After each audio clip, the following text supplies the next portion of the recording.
하루의 마무리, 오늘도 함께 하시죠. 시사평론가 김성환입니다. 여야가 오는 25일 국회 본회의에서 전세 사기 특별법을 처리할 방침인데요. 전세 사기 피해자들은 법안의 실효성이 떨어진다며 보완 측을 요구하고 있습니다. 이 문제 어떻게 봐야 하는지 더 깊이 들여다보는 인터뷰 시간에 전문가와 얘기 나눠보겠습니다. 그리고 화요일마다 찾아오는 시간이죠. 빅데이터를 통해 인터넷 이슈를 살펴보는 이슈 이수다 코너도 마련되어 있으니까요. 많은 관심 부탁드립니다.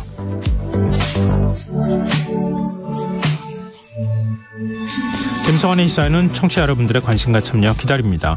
방송 내용과 관련해 의견 있으신 분들은 문자 보내주십시오.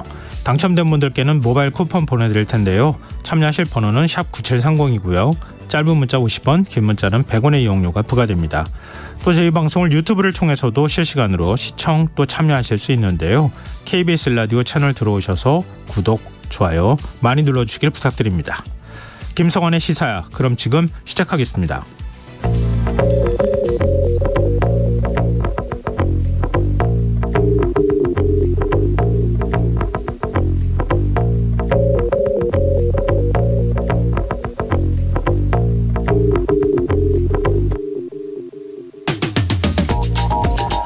어쩌면 이제 새로울 것도 없는 뉴스일지도 모르겠는데요. 고용 불안이 가속화하고 있다는 조사 결과가 잇따라 발표되고 있습니다.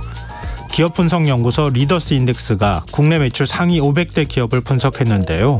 지난 1년 동안 정규직 노동자 수는 0.2% 늘어난 반면 비정규직 수는 40.6%나 증가했다고 합니다. 눈여겨볼 점은 지난해 사상 최대 실적을 낸 은행업종에서 이런 현상이 두드러졌다는 건데요. 10개 은행을 대상으로 살펴본 결과 정규직 직원 수는 10%가량 줄었고 기간제 노동자 수는 30% 이상 늘었다고 합니다. 경영 상황과 관계없이 고용의 질이 악화됐다는 의미일 텐데요. 이런 상황 어떻게 봐야 할까요? 또 다른 문제는 기간제가 가장 많이 늘어난 곳이 바로 공기업이라는 점입니다. 공기업 기간제 노동자 수가 1년 사이 798.7%나 증가했다고 하는데요. 공기업이 앞장서서 고용 안정을 흔드는 상황, 어떻게 해석해야 하는 걸까요?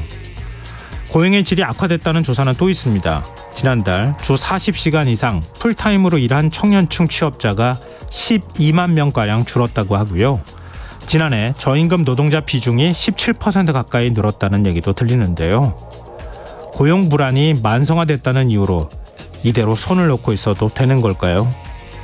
고용 형태의 변화로 발생하는 문제들은 시장이 해결할 수 없는 부분이 많아 보이는데요.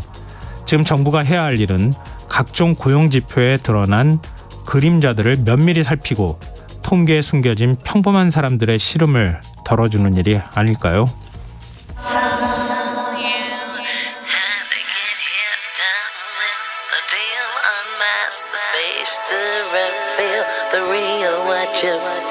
You and your everyday situations, all the unnecessary complications. 오늘 밤 당신 안에 꿈틀거리는 지식 충전 본능이 깨어납니다. 여러분의 자유탐구 영역 김성환의 시사야.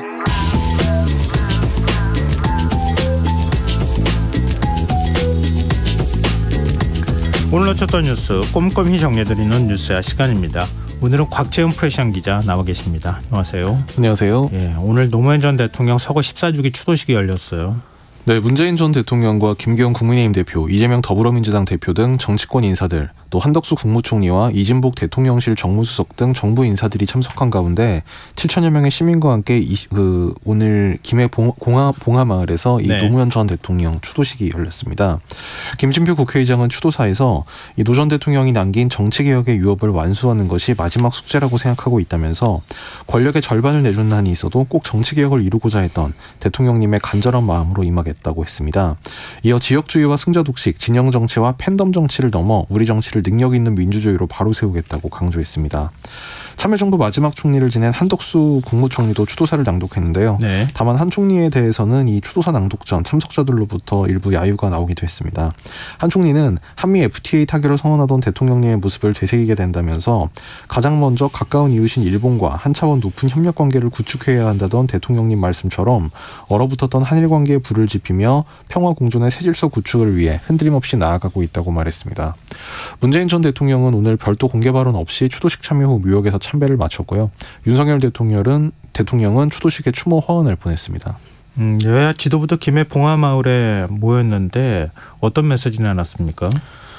네, 민주당 이재명 대표는 봉화마을 방문 후 기자들과 만나 민주주의가 다시 퇴행하고 노무현 대통령이 꿈꾸셨던 역사의 진보도 잠시 멈췄거나 과거로 일시 후퇴하는 것 같다면서 민주주의가 퇴행하고 있는 안타까운 현실 속에 노 대통령에 대한 그리움이 훨씬 큰 것도 아마 그런 이유 때문일 것이라고 말했습니다.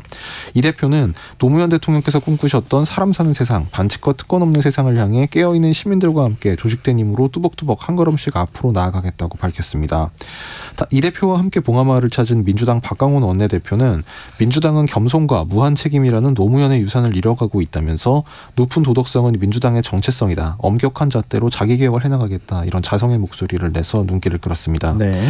김기현 국민의힘 대표는 오늘 추도식 참석 의미에 대해 노무현 전 대통령의 생각과 철학을 달리하더라도 대한민국 전직 대통령으로서 예우하고 존중을 표하는 게 마땅하다. 이런 입장을 밝혔습니다. 김 대표는 오늘 오전 이 김영삼 전 대통령 생가 방문 이후 기자들과 만나 대한민국 정치 선진화를 위해서는 더 이상 전직 대통령에 대한 흑역사가 반복돼서는 안 된다며 이같이 말했습니다. 김영삼 전 대통령 생가 방문은 어떻게 해석을 해야 되는 거예요? 이제 같은 날 오전에 이제 국민의힘 지도부가 오전에 YS 그러니까 김영삼 전 대통령 생가를 갔다가 오후에 이 노무현 전 대통령 추모식에 참석을 한 건데요. 같은 날 보수 진보 이 두 전직 대통령 관련 일정을 잇따라 소화하면서 일종의 통합 메시지를 낸 거 아니냐. 그래서 이 보수 또 중도층 민심까지 겨냥한 게 아니냐는 풀이가 정치권 일각에서 나왔습니다. 네, 알겠습니다. 다음 수로 넘어가 볼까요? 일본을 방문하고 있는 후쿠시마 오염수 시찰단 오늘 후쿠시마 제1원자력 발전소를 방문했다고 하네요. 네, 오늘 저녁에 또 기자회견을 열었다고요? 예, 브리핑이 있었는데요. 네. 오늘 26일까지 일정으로 일본을 방문한 시찰단에서 이 단장인 유고키 원자력 안전위원장이 오늘 오후 7시 반에 이 기자들과 현지에서 간단한 브리핑을 가졌습니다. 네. 이 오늘 그 시찰한 내용에 대해서 이제 유 단장이 그 브리핑을 한 건데요. 네. 이 내용은 주로 현장 점검을 한 시설은 다액종 제거 설비, 즉 알프스 설비하고 네. 그리고 K4 탱크군 그리고 이 전체적인 과정을 컨트롤하는 이 감시 제어실 이렇게 세 군데를 둘러봤다. 유 단장이 이렇게 설명을 했고요. 알프스 관련해서는 기설 알프스, 증설 알프스 그리고 고성능 알프스 이렇게 3개 시설이 설치되어 있는 것을 확인했고 이 어떤 원리로 어떤 계통 구성으로 핵종을 제거하는지를 중점적으로 확인했다고 유 단장은 밝혔습니다. 그리고 K4 탱크군과 관련해서는 얼마만큼 균질하게 탱크에 있는 물을 잘 섞어서 농도가 정확하게 제대로 나올 수 있느냐는 부분을 집중해서 봤다고 유 단장은 설명했습니다. 그러니까 K4 탱크군이 알프스라고 하는 핵종 제거 시설을 통과해서 그러니까 핵종을 제거하고 난 다음에 나온 오염수를 저장하는 탱크를 얘기하는 거죠. 거죠. 이제 그 저장을 해놨다가 이제 그거를 일본에서 방류하겠다고 하는 거고요. 그리고 이 운전 제어실이라는 이 설비에 대해서는 여러 가지 설비들이 작동되고 있는 것에 신호를 받아서 이 제어하는 설비이기 때문에 이 이상 상황이 발생했을 경우 그리고 이상 신호가 발생했을 경우 작동에 문제가 있을 때 어떤 방식으로 신호를 받고 어떻게 제어하고 작동 조작을 하는지를 집중적으로 살펴봤다고 유 단장은 밝혔습니다. 유 단장은 내일 일정에 대해서는 핵종 분석을 하는 화학 분석동 현장을 보고 어떤 절차에 따라 핵종을 분석하는지 또 분석 장비는 무엇인지 이런 부분을 볼 것이라고 예고했습니다. 근데 혹시 문제점이 발견됐다거나 그런 언급은 없었던 거죠? 일단은 시찰을 해서 둘러봤다고 하는 시설에 대해서 설명만 한 거네요. 네, 이제 오늘 브리핑에서는 그 후쿠시마 제1원전을 방문해서 그러니까 어떤 시설들을 점검을 했고 어떤 부분을 중점적으로 봤다. 이제 이런 내용을 기자들에게 설명하는 자리였습니다. 아무래도 나중에 시찰단 활동이 끝나고 난 다음에 종합적인 평가를 하고 뭔가의 발표가 좀 있지 않을까? 네, 아마 종합적인 보고가 있을 거고요. 그리고 매일 밤에 이제 그 외교부 그리고 원자력 안전위원회 그 출입 기자들한테 그 서면 제보 브리핑 형식으로 이제 제공하는 자료도 있기 때문에 그거까지 아마 좀 전체적으로 종합을 한번 해봐야 될 것 같습니다. 네, 알겠습니다. 근데 오염수 시찰단을 둘러싼 정치권 공방은 계속되고 있네요. 네, 여야 간의 공방이 계속 이어지고 있는데요. 네. 더불어민주당은 오늘 강선우 대변인 서면 브리핑에서 시찰단이 활동을 시작했지만 숨어다니기 바쁜 모양새다. 죄라도 지었느냐면서 보이지도 않는 스텔스 모드로 시찰을 한다는 것이냐 이렇게 지적을 했습니다. 강 대변인은 그러면서 오염수 방류 면죄부만 일본 손에 쥐어주고 돌아오는 시찰단이 될 것이 자명하다면서 숨바꼭질 시찰로 국민을 우롱할 작정이면 지금이라도 포기하라고 했습니다. 반면 국민의힘 이양수 원내수석 부대표는 오늘 원내 대책회의에서 일본 정부가 해양 방류를 결정한 2021년 4월 당시 문재인 대통령은 가처분에 해당하는 잠정 조치와 국제해양법 재판소 제소를 검토하라 지시했으나 이후 아무 조치도 이행하지 않았다면서 오히려 정의용 외교부 장관은 IAEA 기준에 따른다면 굳이 반대하지 않는다는 발언을 했다고 지적했습니다. 그러면서 야당이 되니까 반일 감정의 편승한 발언만을 지속하고 있다고 야당을 비판했습니다. 네. 근데 일본에서는 이번 시찰단 방문을 계기로 후쿠시마산 수산물 우리가 이제 수입 금지하고 있는 거 아닙니까? 근데 그거 수입 금지 풀어야 된다 이런 여론이 나오고 있나요? 네, 일본 정부의 반응은 사실 한국 그 여론의 반응과는 좀 상당히 동떨어져 있는 뭐 그런 상태인데요. 예. 일본 정부 대변인인 마스노 히로카즈 관방장관은 오늘 오전 정례 기자회견에서 이번 시찰을 통해 한국 내 알프스 처리수 해양 방류의 안전성에 대한 이해가 깊어지도록 노력해 나갈 생각이다 이렇게 말을 했습니다. 네. 또 일본의 노무라 데스로 농림수산상도 기자회견에서 한국은 후쿠시마와 미야기 등 8개 현 모든 수산물의 수입을 금지하고 있다면서 이번 시찰은 처리수 조사가 중심이라고 들었지만 그것에 더해 수입 제한 해제에 대해서도 부탁하고 싶다 이렇게 말했다고 일본 NHK 방송이 보도했습니다. 네. 뭐 하여튼 이번에 시찰단 활동이 끝나야 뭐 우리가 판단을 할 수는 있을 것 같은데 일본의 기대는 하여튼 시찰단 활동이 끝나고 나면 후쿠시마산 수산물을 수입 금지 조치를 푸는 쪽으로 자꾸 기대를 하고 있는 건 맞네요. 이건 뭐 거의 뭐 김치국부터 마신다고 네. 뭐 그렇게 표현을 해야 될 것 같고요. 네. 이거는 우리 정부도 외교부 오늘 브리핑에서도 이 오염수 관련 이제 시찰 검증 이 문제하고 이 수산물 문제는 전혀 별개다. 그리고 우리 정부 입장에 변함이 없다 이런 입장을 밝혔습니다. 네. 이 김치국 마신다는 게 딱 맞는 것 같은데 하여튼 나중에 보죠 뭐. 자, 화제를 좀 바꿔보겠습니다. 요즘 윤석열 대통령 국무회의 발언이 생방송으로 자꾸 나오는데요. 네. 민주노총 집회를 비판하는 메시지를 이번에 냈어요. 네, 윤 대통령은 오늘 그 말씀하신 대로 방송 생중계된 국무회의 모두 발언에서 네. 지난주 1박 2일에 걸친 그러니까 민주노총을 민노총이라고 불렀고요. 민노총의 대규모 집회로 인해 서울 도심의 교통이 마비됐다면서 국민의 자유와 기본권을 침해하고 공공질서를 무너뜨린 민노총의 집회 행태는 국민들께서 용납하기 어려울 것이라고 비판했습니다. 윤 대통령은 그러면서 우리 헌법은 집회 시위의 자유를 보장하고 있고 저 역시 대통령으로서 이를 존중해 왔으나 집회 시위 자유를 보장하는 것이 타인의 자유와 기본권을 침해하거나 공공질서 를 무너뜨리는 행위까지 정당화된다는 의미는 아니다라고 비판했습니다. 윤 대통령은 민주노총을 넘어 지난 정부 즉 문재인 정부로 화살을 돌리면서 과거 정부가 불법 집회 시위에 대해서도 법 집행 발동을 사실상 포기한 결과 확성기 소음, 도로 점거 등 국민들께서 불편을 감내하기 어려운 수준에 이르고 있다고 비판했습니다. 윤 대통령은 우리 정부는 그 어떤 불법 행위도 방치 외면하거나 용납하지 않을 것이라면서 경찰과 관계 공무원들은 불법 행위에 대해 엄정한 법 집행을 해달라고 당부했습니다. 뭐 윤 대통령도 지금 언급했지만 국민의힘은 지금 집시법 개정을 추진하고 있어요. 어떤 내용입니까? 뭐 야간 집회와 관련한 부분들도 야간 집회 금지하는 내용도 같이 좀 포함되어 있는 것 같던데. 네, 일단 오늘 이제 윤 대통령이 경찰들에 대해서 어떤 당부를 하면서 국무회의에서 냈던 메시지는 이런 거였습니다. 네. 이 직무를 충실히 이행한 법집행 공직자들이 범법자들로부터 고통받거나 불이익받는 일이 없도록 국가가 강력히 지지하고 보호할 것이다.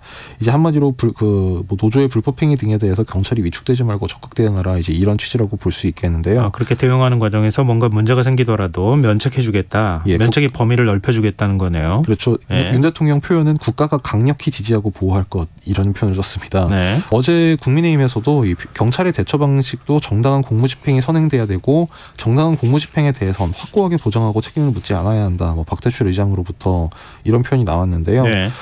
이래서 이제 말하자면 이 경찰의 면책 조항을 주는 이제 이런 방안도 일부 거론이 되고 있는 내용이고 또 이보다 더 주된 내용은 이른바 이제 야간 집회 시위의 이제 금지 이제 이 부분을 좀 명문화한 부분이라고 할 수 있겠는데 네. 어제 국민의힘 유상범 수석 대변인이 기자들과 만나서 야간 집회 금지가 지난 2009년 유형 결정이 났는데 후속 입법이 안 돼 있다면서 그 자정부터 6시까지 그러니까 새벽 6시까지 옥회 집회 시위를 금지하는 방향으로 법률을 개정하겠다 이렇게 밝혔습니다. 예. 그러면서 이것이 전날 당정 회의 내용이라고도 설명했습니다.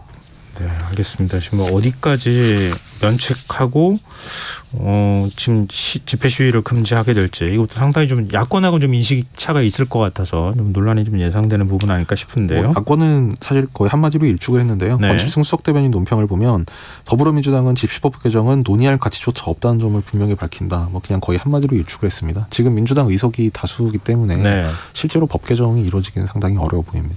아무래도 내년 총선 끝나고 난 다음에 의석수 비율에 따라서 다시 추진을 하던가 이렇게 되는 상황일 것 같은데 지금 민주노총 비판하는 메시지 윤 대통령이 나눴다고 말씀하셨는데 민주노총에서 혹시 메시지 내놓은 게 없습니까? 네, 민주노총은 오늘 논평에서 헌법에 의해 보장되는 기본권, 집회와 시위의 자유는 어디로 갔느냐 하면서 이 신고제로 운영되는 집회와 시위를 허가제로 바꾸겠다는 무대포 정신의 발로라고 윤 대통령 발언을 비판했습니다. 그러면서 그냥 윤석열 정부는 나를 비판하는 민주노총이 싫다고 선언하는 것이 어떠냐 이렇게 꼬집었습니다. 네. 그리고 오늘 국무회의에서 윤 대통령이 G7 정상회의 성과를 또 공유하기도 했어요. 네, 윤 대통령은 오늘 G7 정상회의 참석 및 한미일 또 한일 정상회담 등 숨가쁜 외교 일정을 소화한 데 대해 스스로 자평을 내놨는데요. 네.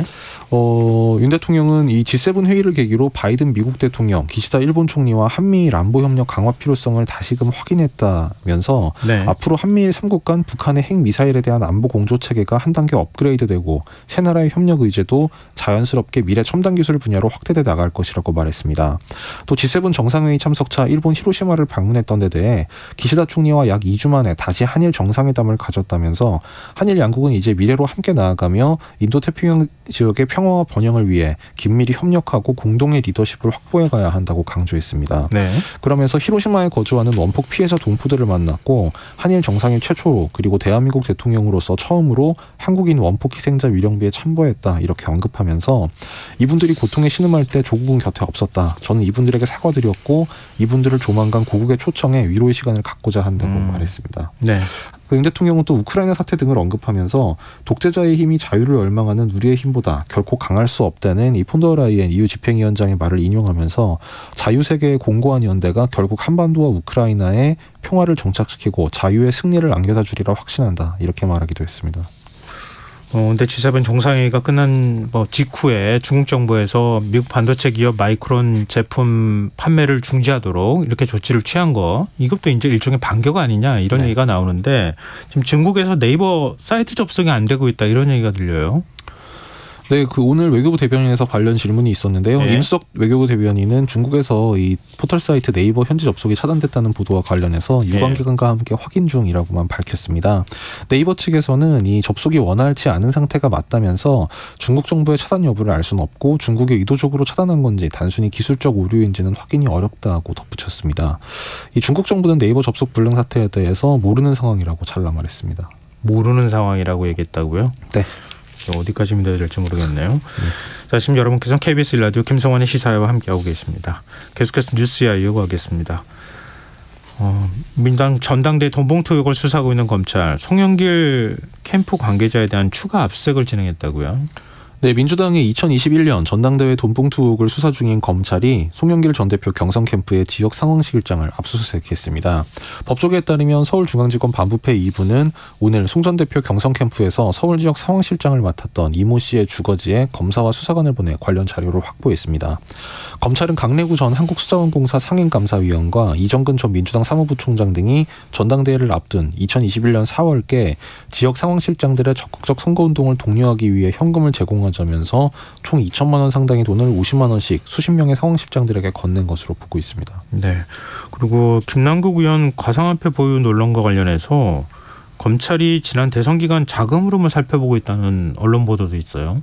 이게 이제 원래 FIU 통보에 따라서 검찰에서 이제 김 의원의 코인 거래 내역 등을 원래 들여다보고 있었는데요. 그래서 투자 자금 출처 그리고 자금 흐름 등을 규명하는 작업을 하고 있었는데 이제 이런 가운데 김 의원의 코인 자산이 개인 게 아니라 대선 자금용 돈 세탁이었다. 정치권 일부 언론에서 이런 의혹이 제기가 되자 이 검찰이 이제 김 의원의 전자지갑에서 코인이 인출된 규모 그리고 구체적 경위 또 전자지갑과 연동된 계좌에서의 입출금 내용 등을 이제 파악하고 있는 걸로 알려졌습니다. 네. 앞서 김남국 의원은 이제 코인을 인출 인출해서 대선 자금으로 썼다는 이제 일부 의혹 제기에 대해서 지난 1월부터 3월까지 인출한 현금은 440만 원이다. 440만 원으로 무슨 대선을 치르냐 이제 이렇게 말했습니다만 어제 TV조선 보도에 따르면 검찰이 지난 대선을 전후해서 이 코인 연계 계좌에서 2억 5천만 원이 넘는 돈이 출금된 것을 확인했다. 이제 이런 보도가 나왔고 오늘 이 보도를 근거로 국민의힘에서도 공세를 퍼붓고 있습니다.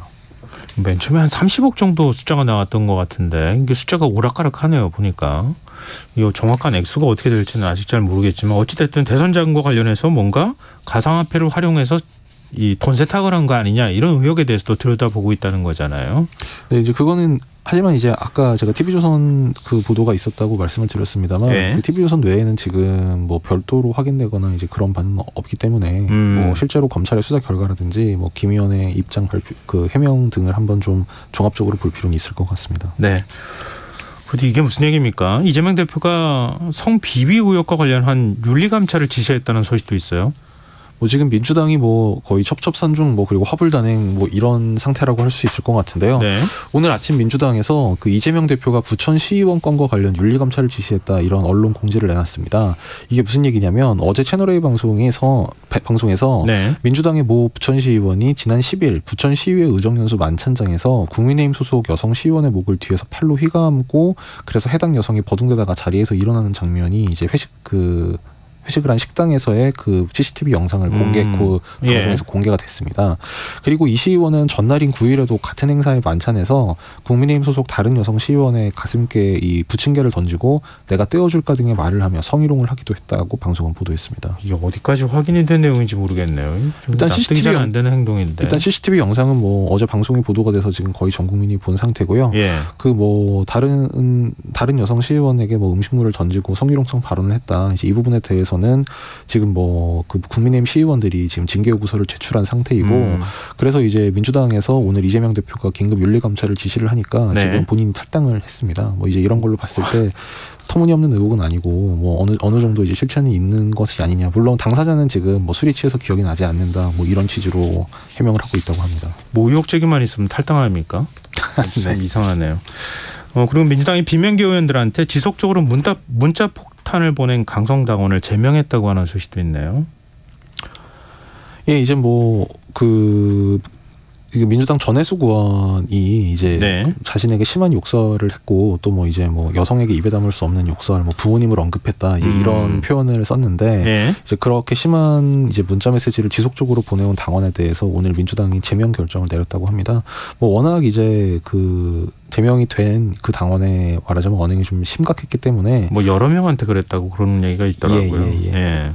그래서 어떤 뭐 전체적인 구도에 지금 민주당을 둘러싼 어떤 구도에서 이게 어떤 정치적으로 해석할 수 있는 여지가 있는 건지는 조금 그 생각을 해볼 여지가 있는 것이 워낙 그 사안 자체가 좀 말하자면 그 욕설 문자의 수위라든가 이런 거 굉장히 심각한 수준이었다. 그러니까 말하자면 어떤 민주당 내부에서 자체적으로 어떤 자성이나 이제 정풍 운동이 있다고 봐야 되냐 이 부분은 조금 이제 지켜봐야 될 것 같습니다. 그 강성당원들의 문자 폭탄이나 이런 것들에 대해서 상당히 문제가 많다 이런 얘기가 있었는데 이번 건으로 그런 문자 폭탄에 대해서 당 차원의 징계 조치가 내려진다고 판단하기에는 아직 애매하다. 좀 더 봐야 되겠다. 네네. 알겠습니다. 근데 이낙연 전 대표가 정치 재개 움직임을 보였다고 하는 보도도 있어요. 뭐 정치 재개 움직임이라고 하면 아마 이 전 대표 측에서 또 펄쩍 뛸 것 같긴 한데요. 그래요? 그 미국 체류 중인 이낙연 전 국무총리가 이제 자신의 저서 출간 간담회를 열었는데 이 자리에서 이제 국내 정치 관련 그 언급이 좀 미묘한 것이 나오긴 했습니다. 이 전 총리는 이제 민주당 상황과 관련해서 기존 주요 정당이 과감한 혁신을 하고 알을 깨야 한다면서 그렇게 하지 못한다면 외부 충격이 생길지도 모른다 이렇게 얘기해서 눈길을 끌었습니다. 이 외부 충격이란 표현이 이제 말하자면 기성 정당에 의한 외부 충격 그러니까 뭐 이른바 제3지대 신당설들을 좀 연상시키는 그런 부분이 있어서 눈길을 끈 거고요. 이 전 총리는 국내 정치 상황에 대해 한국은 국내적 위기를 충분히 잘 관리하지 못하고 있다. 또 통일된 목표를 잃고 있다. 정치는 길을 잃고 국민은 마음들 곳을 잃은 상태다. 이렇게 비판적으로 평가하면서 그렇게 된 데는 저의 책임도 있고 제가 그 책임을 다해야 한다고 믿는다. 또 정치가 길을 찾고 국민이 마음들 곳을 갖게 되도록 제가 할 수 있는 역할이 어디까지인지 모르겠지만 할 수 있는 것을 하는 게 제 결심이다. 이렇게 이야기를 했습니다. 상당히 의미심장한 얘기들을 했네요. 앞으로 정치 행보 어떻게 할지 좀 지켜보죠. 자, 오늘 뉴스 여기까지 하겠습니다. 지금까지 곽재훈 프레시안 기자였습니다. 고맙습니다. 감사합니다.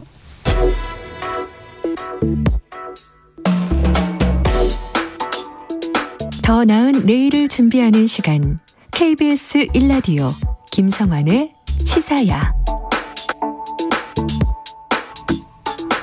여야가 전세 사기 피해자 지원을 위한 특별법을 오는 25일 국회 본회의에서 처리할 예정입니다.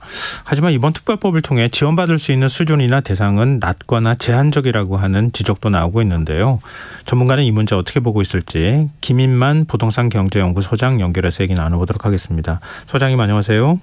네, 안녕하세요. 네, 일단 전세 사기 특별법 지금 국회 상임위를 통과한 상황이잖아요. 네네. 정부안하고 많이 달라졌다고 하는데 어떤 부분이 바뀌었습니까? 먼저 정부안을 제가 설명을 드릴 텐데요. 네. 4가지 요건을 통과해야 됩니다. 대항력과 확정 일자를 받은 임차인이어야 되고요. 네. 임차권 등기를 명령을 받아도 됩니다. 자, 그런 경우에 임차주택, 그러니까 전세주택이 경매나 공매 넘어간 집에 대해서 보증금 4억 5천만 원까지 그리고 수사 전세 사기 의도가 있다라고 판단되는 이 4가지 경우에 해당이 되면 네. 우선 매수권을 주고요. 네. 우선 매수권이라고 한다면 이제 세입자의 집이 경매에 넘어갔을 때 세입자가 그 집을 낙찰받고 싶은데 제3자가 더 높은 가격을 지불하게 되면 사실 세입자한테는 낙찰 권한이 없게 되는데 네. 우선 매수권을 주게 된다면 더 높은 금액을 쓰는 제3자가 있더라도 그 금액에 해당되는 금액만큼은 세입자가 지불하게 되면 이제 집 주인이 될 수 있는 그런 권리입니다. 그래서 우선 매수권을 주겠다는 거고요. 네. 우선 매수권이 싫다. 나는 사기당한 집에 내가 굳이 낙찰을 받을 필요가 없다라고 하시는 분들은 LH 같은 공공기관이 우선 매수권을 인수해서 공공이 주인이 되는 거고요. 그 공공인 주인인 집에 임차인이 거주할 수 있게 해주겠다. 그리고 생활이 굉장히 곤란한 분들은 자금 지원을 해주겠다라는 내용이었는데 네. 국회에서 정부가 4월 27일에 이제 발표를 했고요. 지금 한 달 가까이 굉장히 진통을 겪었습니다. 그래서 야당에서 주장했던 내용들은 피해자 범위가 너무 좁다. 좀 많은 분들이 혜택을 볼 수 있도록 범위를 좀 넓혀주자는 게 첫 번째 주장이었고요. 네. 두 번째는 최우선 변제금을 좀 조정을 해주자. 최우선 변제금이라고 한다면 우리가 경매에 넘어가게 되면 세금, 그 국가가 세금 체납한 부분을 가장 먼저 가지고 가게 되고요. 선순위 권리관계. 그러니까 은행이 세입자보다 먼저 돈을 빌려주고 건저당을 잡으면 은행이 돈을 먼저 가지고 가거든요. 네. 이런 먼저 가지고 가는 금액보다 최우선 변제금 정도는 세입자가 먼저 가지고 가는데 서울 기준에서는 보증금 1억 6,500만 원 이하에 5,500만 원까지 이제 우선 가지고 갈 수 있는데 이게 너무 작다. 범위를 좀 넓혀주자는 주장이었고요. 예. 세 번째는 미반환 전세 보증금, 받지 못하는 전세 보증금에 대해서 공공이 개입을 해서 사후 정산을 해주자. 이런 내용을 야당이 줄기차게 주장을 했는데 네. 이번 최종 통과안을 보게 되면 네. 피해자 범위는 제가 앞서서 이제 정부안은 4억 5천이라고 했는데요. 예. 5억 원까지 상향 조정, 5천만 원 정도 살짝 늘려졌고요. 최우선 변제금, 최우선에서 받을 수 있는 돈을 좀 조정해주자고 했는데 네. 정부가 금액에 대해서는 양보를 하지 않았고요. 최우선 변제금을 조건이 되지 않는 분들에 대해서는 무이자 대출을 해주겠다. 최장 10년 동안 최대 2억 4천 정도로 무이자 대출을 해주겠다는 거고요. 예. 세 번째 미반환 전세 보증금에 대해서는 이거는 안 되는 거로 정부가 양보를 하지 않았습니다. 그래서 최종적인 내용을 보면 4억 5천이 보증금 5억까지 확대가 됐고요. 최우선 변제금 되지 못하는 분들은 무이자 대출을 해준다. 이 정도 내용 정도가 더 보완이 된 상황입니다. 쭉 이렇게 나열해서 설명해 주시니까 또 네. 쏙쏙쏙 귀에 잘 안 들어오는 측면이 있는데요. 아, 그래요? 예. 근데 설명은 굉장히 좀 쉽게 잘 해 주셨어요. 네네. 근데 지금 이제 대책위 관계자조차 나는 여기 네네. 지금 대상에 못 들어간다고 얘기할 정도의 얘기가 나오거든요. 네네네. 소장님은 이건 어떻게 보세요? 사실 내용만 본다면 네. 우선 매수권을 주게 되고요. 최우선 변제금이 되지 않은 분들은 무이자 대출을 해주겠다. 이 내용 자체는 나쁘지는 않은데 이게 예. 왜 문제가 되고 지금 굉장히 반발을 하고 있냐면 예. 특별법이었단 말이에요. 네. 특별법에는 뭔가 특별한 게 있어야 되는데 이 정도 내용은 사실 특별하다고 볼 수는 없거든요. 예. 그냥 우선 매수권 같은 경우는 생각해보면 세입자한테 우선 매수권 주는 게 맞아요. 그래서 특별법이 아니라 민사집행법을 개정해서 제 생각에는 그냥 우선 매수권을 주면 되는 거고요. 네. 무이자 대출도 굳이 특별법이 아니더라도 무이자 대출을 해줄 수가 있는데 네. 특별법이라고 하니까 사실 피해자들은 굉장히 기대를 많이 했거든요. 예. 그리고 국회에서 한 달 가까이 진통을 하다 보니까 뭔가 확실한 대책이 나오지 않을까라는 기대를 많이 했는데 뚜껑을 열어보니까 정부 안과 크게 달라지지 않았기 때문에 굉장히 반발을 하고 있고 실망을 많이 하는 상황입니다. 근데 피해자들이 가장 바랬던 게 보증금 채권을 반환하는 거, 그러니까 전세 보증금을 반환받을 수 있는 거, 이거 아니겠습니까? 네네. 근데 이거는 이게 제일 큰 쟁점이었던 건데 여야 협상 과정에서도 이 제외가 됐어요. 이거 어떻게 봐야 됩니까? 피해자들은 가장 중요한 게 내 전세금, 돌려받지 못하는 전세금을 어떻게 받을까가 이제 가장 중요한 포인트였는데요. 네.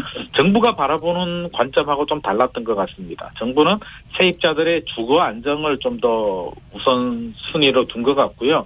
이렇게 이제 세입자의 요구사항을 모르는 부분은 아닌데 들어주지 못하는 문제는 이제 크게 보면 두 가지입니다. 돈하고 명분인데요.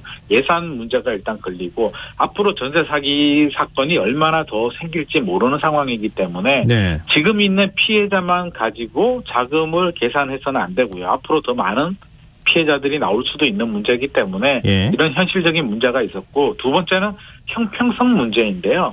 이게 민사 사건이거든요. 어떤 뭐 특별한 정부의 어떤 정책에 의해서 사기가 발생한 게 아니라 개인과 개인 간의 민사 사건이기 때문에 여기에 지나치게 개입을 해주게 되면 보이스피싱이라든지 다른 수많은 민사 사기 사건에 대해서도 정부가 개입을 해줄 수밖에 없는 그런 상황이 될 수도 있기 때문에 정부 입장에서는 아마 굉장히 조심스러웠고 나름대로 할 수 있는 한 최선을 다했지만 피해자들이 바라는 전세금 반환에 대해서는 굉장히 미흡하기 때문에 피해자들은 아마 굉장히 실망을 많이 했을 것 같습니다. 근데 앞서 이제 이번에 정부의 특별법 대상에 지원 대상에 포함되는 게 4가지 조건이 있다고 말씀하셨잖아요. 네네. 확정일자도 받아야 되고 또 네네. 전세 보증금이 5억 원까지 돼야 되고 전세 사기여야 되고 이럴 경우에 우선 매수권을 부여한다고 말씀하셨잖아요. 그런데 우선 매수권을 부여한다 하더라도 그 대상이 될 수 있는 사람은 너무 적다. 네네. 이렇게 얘기를 하는데 한 어느 정도 대상이 되는지가 혹시 나와 있습니까? 이게 뭐 정확한 통계는 지금 나와 있지 않은데요. 우선 매수권이라는 게 제가 앞서서 간단하게 설명드렸듯이 그 집을 이제 낙찰을 받게 되는데 선순위 그러니까 뭐 은행이 건저당을 잡은 게 없고 아무도 없다면 뭐 세입자들 같은 경우에 차라리 이 기회에 내가 그냥 경매 낙찰을 받아서 내가 집주인이 되어버리겠다 하는 경우는 괜찮습니다. 네네. 예를 들어서 동탄 신도시 뭐 역전세 같이 전세금이 떨어지면서 돌려받지 못하는 분들 같은 경우는 차라리 그냥 내가 그 집 주인이 돼버리면 뭐 크게 손해는 안 볼 수는 있는데 인천 건축왕처럼 미추홀구의 경우 말씀하시는 거잖아요. 그렇죠. 미추홀구 같은 경우에 세금도 체납이 되고 선순위 건저당권도 있기 때문에 이런 분들은 우선 매수를 받게 되면 돈을 다 줘야 됩니다. 그러니까 추가적으로 돈을 지불해야 되는데 전 재산을 사기당하신 분들이 뭐 추가 돈을 지불할 돈이 당연히 없겠죠. 그래서 현실적으로는 우선 매수권이 큰 도움이 안 될 가능성이 굉장히 높습니다. 정부안을 보면 결국에는 사기를 당해야 되거든요. 뭐 사기 의도가 있어야 되고 경매 진행이 돼야 되는 분들인데 이런 분들은 결국에는 우선 매수를 하더라도 전세금을 오히려 추가 돈을 더 지불해야 되는데 정부는 저리 대출을 해준다라고 하지만 안 그래도 전세 대출도 대출을 받았는데 전세자금도 대출을 받았는데 이것까지 또 대출을 받게 된다면 굉장히 부담스럽다라고 해서 우선 매수권이 실질적으로 큰 도움이 안 될 가능성이 높습니다. 그러면 미추홀구 사건의 경우에 많은 분들이 알고 계시잖아요. 거기는 뭐 아파트가 한 동이 뭐 그냥 다 전부 다 전세 사기가 돼버린 뭐 이런 경우에 해당이 맞습니다. 되니까. 근데 미추홀구에 있는 피해자들은 그러면 어떻게 지원을 받아야 되는 겁니까? 뭐 현실적으로는 지금 우선 매수권을 가지고 미추홀구 같은 경우는 큰 도움은 안 될 것 같고요. 지금 최우선 변제금이 이제 정부에서 가장 혜택이 되는데 최우선 변제금도 이제 금액이 딱 정해져 있기 때문에 제가 볼 때는 피해 받으신 그러니까 미반환 보증금 채권에 대해서는 온전히 다 돌려받기는 현실적으로 좀 어려울 것 같고요. 보증보험 가입하신 분들은 시간이 걸리더라도 받을 수 있겠지만 보험 가입이 안 되신 분들은 최우선 변제금 정도 경매에 넘어가더라도 최우선 변제금 정도 받을 수 있을 것 같고요. 최우선 변제금도 요건 뭐 보증금 요건이라든지 안 되시는 분들이라면 정부가 무이자 혜택을 준다라고 하는데 이것도 사실은 좀 부족하긴 합니다. 예를 들어서 뭐 5천만 원 정도 뭐 무이자 대출을 받는다라고 하면 1년에 한 250만 원 정도 혜택을 좀 볼 수가 있는데 이자로 따진다면 이 네. 정도 혜택을 가지고 피해 받으신 분들이 이것도 결국에는 무이자 대출도 대출이거든요. 예. 그래서 피해자들은 대출을 또 받아라는 거냐라는 지금 볼멘 목소리들이 나오고 있고 제 생각에는 현실적으로는 피해받은 전세 보증금을 온전히 받기는 좀 어려울 것 같습니다. 근데 그 미철구 같은 경우에는 선순위 담보권 설정이 될 때 그때 그 보증금이 얼마냐 이거에 따라서 최우선 변제가 될 수 있느냐 안 될 수 있느냐 그 갈림길에 서게 되잖아요. 갈림길에 서게 되고요. 대부분의 경우에는 그거에 해당이 안 된다고 하던데요. 안 되는 분들이 많죠. 그래서 지금 나오는 게 이제 무이자 대출 정도가 이제 최선의 방법인 것 같고요. 지금 특별법 내용을 본다면 정부에서는 지금 무이자 대출을 아마 마지막 카드로 꺼내든 것 같은데 사실은 좀 굉장히 좀 부족하긴 합니다. 부족하긴 한데 사실 뭐 무이자 대출도 안 해주는 것보다는 해주는 게 좋긴 한데 네. 피해자들이 볼 때는 굉장히 좀 미흡하다라고 생각을 할 것 같습니다. 근데 극단적인 선택이 계속 이어졌기 때문에 더 안타까운데요. 그러니까 기존에 전세 보증금을 대출을 받아서 들어갔는데 그것도 지금 맞습니다. 날리게 생긴 거 아닙니까? 그런데 그렇죠. 또 전세 보증금을 또 대출해 주겠다고 하더라도 네. 대출을 더 떠안아야 되는 상황이잖아요. 이게 맞습니다. 과연 실효적인 대책이 될 수 있을 것이냐 뭐 이런 반론도 좀 적지는 않은 것 같더라고요. 제가 볼 때는 피해자들이 만족할 만한 대책은 당연히 될 수는 없을 것 같고요. 뭐 예. 정부 입장에서는 뭐 최선을 다했다라고 하는데 제가 볼 때는 좀 굉장히 많이 미흡하고 이게 특별법이었고요. 한 달 가까이 국회에서 진통을 했는데 이 정도밖에 안 나왔다는 점에서는 저도 굉장히 실망을 하고 있습니다. 근데 뭐 아직 뭐 여야 협상이 완전히 끝난 건 아니니까요. 법사위 네네. 통과가 또 필요한 과정이기도 하고 하니까 네네. 꼭 이거는 좀 필요하다라고 생각하시는 부분이 있습니까? 저는 최우선 변제금을 좀 상향 조정해 줄 필요는 있을 것 같습니다. 지금 사실 금액이 너무 낮아요. 예. 너무 낮기 때문에 전세금을 뭐 온전히 다 받지는 못하더라도 이게 특별법이라면 최우선 변제금을 한 30%에서 50% 정도는 상향 조정해주는 안을 적극 검토를 좀 해줄 필요는 있을 것 같습니다. 네, 알겠습니다. 근데 사실 요즘에 뭐 전세 기피 현상이 뭐 이런 전세 사기가 늘어나면서 네네. 발생하고 있다고 이런 얘기도 나오는데요. 원희룡 국토부 장관이 전세제도 폐지를 언급을 했어요. 네네. 그러니까 정부가 고려하는 전세제도 개편은 어떤 겁니까?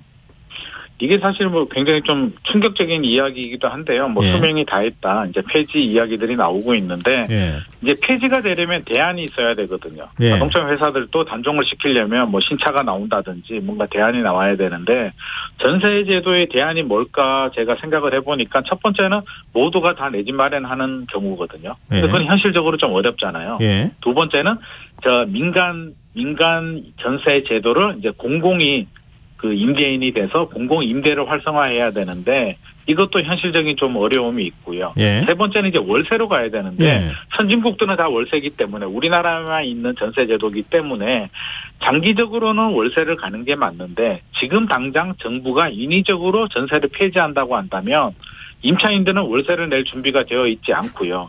임대인들, 집주인들은 전세금을 반환해 줘야 되는데 지금 전세금이 좀 떨어졌다고 해서 이 역전세가 생기고 난리도 아닌데 네. 이걸 인위적으로 폐지하게 된다면 사실은 집주인들이 전세금을 돌려줄 수 없는 자금력이 되지 않는 임대인들이 굉장히 많기 때문에 네. 인위적인 폐지는 어려울 것 같고요. 아마 임대차 3법을 좀 포커싱을 두고 네. 임대차 3법 그 계약갱신 청구권 2+2 계약갱신 청구권이나 5% 전월세 상한제를 좀 손보겠다 이런 의지의 표현 아닐까 저는 생각하고 있습니다. 글쎄요, 그것도 좀 어디까지 될지 이것도 참 논란거리가 많이 되는 거라서. 네, 이 부분도 사실은 쉽지 않습니다. 이게 특별법도 지금 한 달이 걸렸는데요. 네. 임대차 3법 개정도 야당 지금 거대 야당에서 이걸 순순히 협조해 줄 가능성은 저는 굉장히 낮아 보이고 임대차 3법을 개정한다고 해서 전세 사기가 생기지 않느냐. 그것도 아닌 것 같습니다. 네, 알겠습니다. 말씀 들어보다 보니까 전세 사기 피해자들한테 대한 좀 더 관심을 가지면 어떨까 하는 그런 아쉬운 마음이 드네요. 네, 오늘 말씀 고맙습니다. 감사합니다. 네, 지금까지 김인만 부동산 경제연구 소장이었습니다.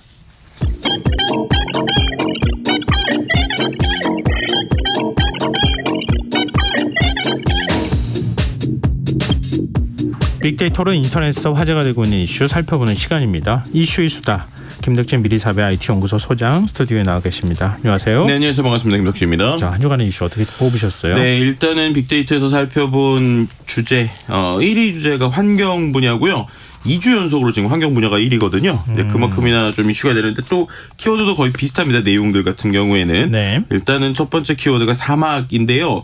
이게 사막의 먼지가 이제 우리나라로 날라온다라고 하는 내용이에요. 그래서 황사의 영향으로 23일 오전까지 전국에 걸쳐서 대기질이 탁했고요. 특히나 이제 그 고비 사막과 내몽골 고원에서 발원한 황사가 네. 계속 이제 북서풍을 타고 국내로 유입되고 있다는 것입니다. 특히나 네. 서울권뿐만 아니라 뭐 충청, 호남, 영남, 제주까지 미세먼지 수준이 나쁨인 상황이었는데요. 특히나 이제 경남 같은 경우에는 관심에서 주의로까지 격상이 되는 등 이 황사에 대한 고민들이 벌써부터 좀 많이 시작되는 상황이라고 볼 수 있을 것 같습니다. 그리고 이제 또 한 가지 키워드는 백신이라고 하는 키워드죠. 네. 지난주에도 우리가 이제 구제역에 대한 이야기를 했었는데 실제 이제 4년 4개월 만에 구제역이 발생한 여파로 1등급 기준 한우고기 도매 가격이 열흘 만에 약 9% 정도 상승했다고 합니다.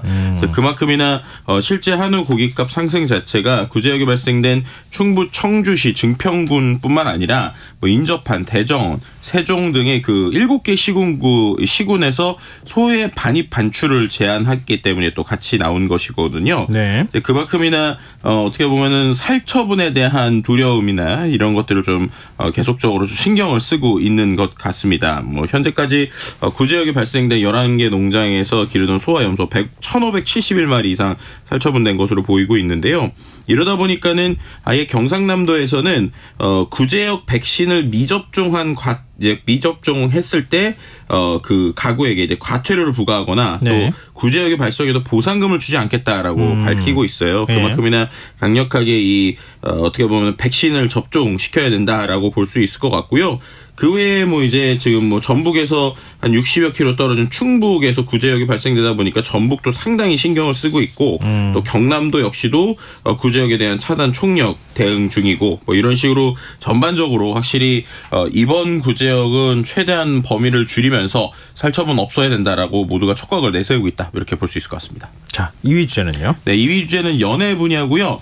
키워드는 칸 영화제입니다. 지난주에 막을 올린 칸 영화제에서 한국 영화들이 차례로 선보이기 시작했는데요. 네. 올해는 이제 경쟁 부분에 오른 작품이 없긴 없어요. 근데 좀 기발하고 독창적인 신인 감독들이 영화에 대한 관심이 있는 상황입니다. 올해 칸 영화제 찾은 영화 한국 영화 7편인데 네. 그것에 대한 그래도 좀 관심들이 보여지고 있는 것 같아요. 특히나 뭐 김창훈 감독이 화란이라고 하는 누아르 드라마, 뭐 그다음에 뭐 유재선 감독이 잠을 소재로 한 공포 영화 같은 것들이 칸에서 데뷔를 하는데 어떻게 보면은 제2의 봉준호, 박찬욱을 우리가 이제 찾기 위해서 신인들을 발굴하려는 뭐 시험대회가 되고 있다고 볼 수 있을 것 같습니다. 특히나 이제 프랑스 내에서의 좀 달라진 한국 영화의 위상이 이번에 보이고 있다고 하는데 네. 이제 프랑스가 지난해 전 세계에서는 6번째로 또 유럽에서는 가장 많이 한국 영화를 사들였다고 하거든요. 네. 그만큼이나 우리나라에 대한 영화가 좀 관심이 많은데 근데 한편으로는 아까 말씀드린 것처럼 실제로 경쟁 부문 진출작이 이번에 좀 한 편도 나오지 않았어요. 그러다 보니까는 지금 뭐 영화관에 대한 뭐 위기설 또 이제 넷플릭스 같은 OTT가 워낙 성장하다 보니까 사람들이 극장에 가지 않는 부분들 또 올해 1분기 한국 영화의 점유율도 29%였거든요. 네. 그러니까 좀 침체된 한국 영화의 분위기를 반영하는 것이 아니냐라는 평가랑 또 그럼에도 불구하고 또 새로운 신인들이 지금 발굴될 수 있는 기회다. 뭐 이런 얘기들이 같이 나오고 있는 상황인 것 같습니다. 우크라이나 상황을 담은 다큐멘터리가 화제되고 있다고요? 네, 이것도 이제 상당히 의미 있는데요. 이 다큐멘터리 제목이 뒷면의 모습이라고 하는 제목이고 예. 실제로 이게 어떤 분이 만든 거냐면 폴란드에 있는 영화 제작자인 마시에크 하멜라라고 하는 이제 이번에 이제 40살 되신 분이 만든 어떻게 보면은 이 다큐멘터리를 볼 수 있을 것 같습니다. 네. 이 다큐멘터리를 좀 홍보하기 위해서 실제로 이 칸에 그 어떻게 보면 우크라이나 루카비스카 마을에서 가져온 폭탄에 손상된 양탄자를 직접 가져가기도 했어요. 그래서 정말로 이제 폭탄 때문에 이제 일부가 뜯어져 있는 이러한 양탄자를 보여줬고요. 네. 이 폴란드 영화 제작사는 이제 마시에크 하멜라가 처음부터 영화를 만들려고 한 건 아니었다고 해요. 근데 계속적으로 공격받는 이웃들이 나오다 보니까 뱀에 태워서 우크라이나 사람들을 안전한 곳으로 이송하던 모습을 보고 이걸 좀 영상화해야겠다는 생각을 했다고 하고요. 네. 실제로 이제 2020 2022년 3월부터 11월 사이 이송된 수많은 우크라이나인들의 비참한 모습을 좀 보여주고 있습니다. 그리고 또 한 가지 이슈가 됐던 게 이 다큐멘터리뿐만 아니라 우크라이나의 사람으로 지금 추정이 되고 있는데 드레스를 입은 여성이 우크라이나의 국기색의 드레스를 입고 가짜 피를 이제 뿌리면서 어떻게 보면 우크라이나의 지금 전쟁에 대한 이야기를 좀 하고 싶은 어떤 퍼포먼스라고 할까요? 아니면 시위라고 할까요? 이런 네. 것들을 이번에 칸에서 지금 하고 있었습니다. 예. 그래서 어떻게 보면은 바닥에 끌리는 화려한 드레스를 입고 높은 구두를 신고 레드카펫에 올라가다가 갑자기 그 상황에서 가짜 피를 온몸에 이제 뿌린 것인데요. 어떻게 보면은 지금과 같은 이러한 우크라이나 상황에 대해서 계속적인 관심을 요하는 일종의 퍼포먼스다라고 좀 해석해 볼 수도 있었을 것 같은데 이것도 이제 상당히 사람들의 관심을 끌기도 했습니다. 네, 알겠습니다. 자, 3위 주제도 살펴볼까요? 네, 3위 주제는 생활 분야의 키워드는 경복궁이라는 키워드인데요. 네. 지난 이제 그 16일에 이제 처음으로 해외 패션 브랜드인 구찌가 이제 경복궁의 대표 상징이 된 근정정 앞마당 또 행각에서 런웨이를 했었잖아요. 예, 맞아요. 이 부분에 있어서 뭐 패션적으로 여러 가지 뭐 좋은 평가도 나오기도 하지만 반대로 이제 그 뒤풀이나 여러 가지 문제들 때문에 계속적으로 좀 언급이 되고 있는 뒤풀이 할 때 뭐 굉장히 상황입니다. 시끄러워가지고 신고가 많이 들어갔다면서요? 네, 맞습니다. 네. 근데 또 이게 또 흥미로운 게 이 행사를 우리나라만 주목한 게 아니라 네. 실제로 지금 블룸버그에서 지난 17일에 구찌 서울궁에서 패션쇼로 한국의 부유층을 유혹하다라는 기사가 났어요.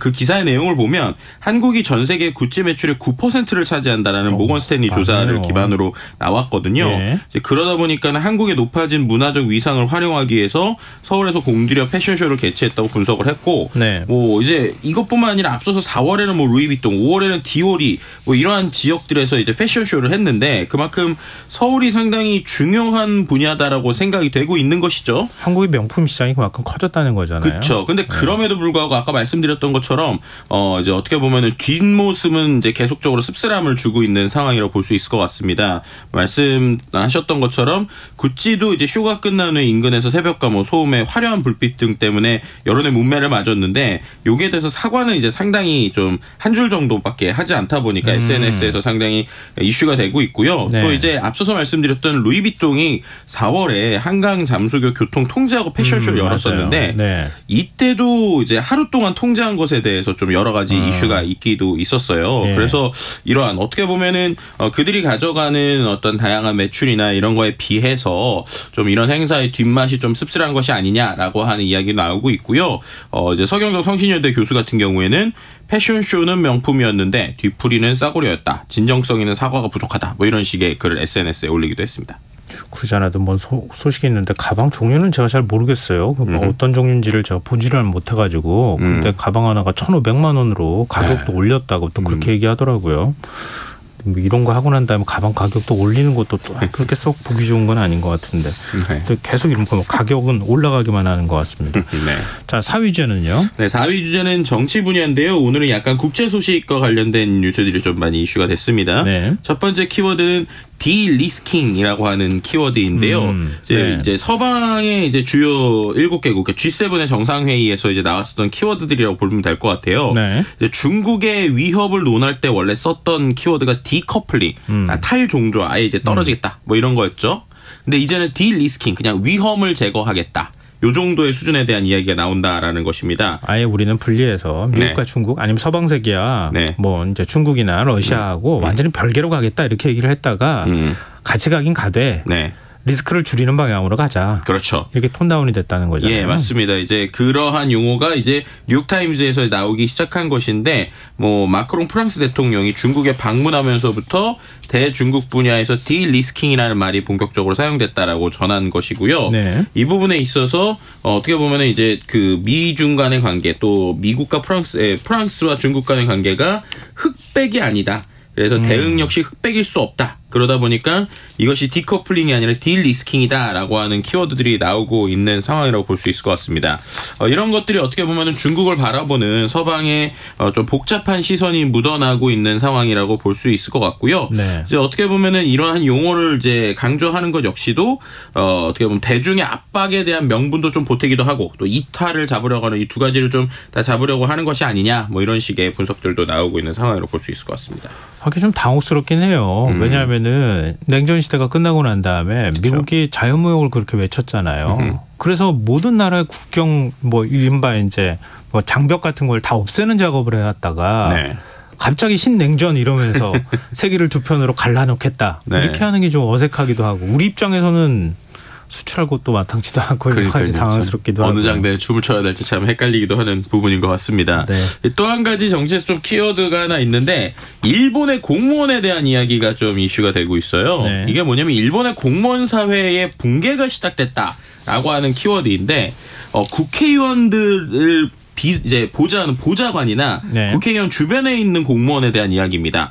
어떤 거냐면은 공무원들에게 큰 소리로 분노를 발산하는 사람들이나 혹은 예산 통과에 회방을 놓는 국회의원들, 뭐 정치인과 언론으로부터 욕을 먹는 가운데 계속적으로 이어지는 야근 때문에 이 일본의 젊은 공무원들이 더 이상 이제 뽑히지 않는다.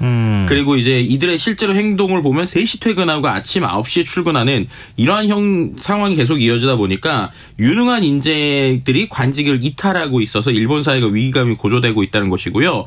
실제로 이제 일본에서도 5급 종합직이 있는데 채용 응시가 1996년도에 32% 수준이라고 해요. 그래서 네. 이러다가는 일본 관료 사회에 아무도 남지 않는 거 아니냐, 특히나 젊은 사람들 다 빠지는 거 아니냐라고 하는 걱정들이 지금 이어지고 있는 상황이고요. 예. 이 부분을 보고 우리나라에서 SNS에서도 우리나라도 조금 같이 고민해봐야 되는 거 맞아요. 아니냐, 우리나라의 좀 행태랑 비슷하다, 뭐 이런 식의 이야기도 같이 볼 수 있었습니다. 네. 자, 마지막 5위 주제는요. 5위 주제는 산업 분야고요. 키워드가 좀 몇 개가 있는데 두 가지입니다. 첫 번째는 창문이고요.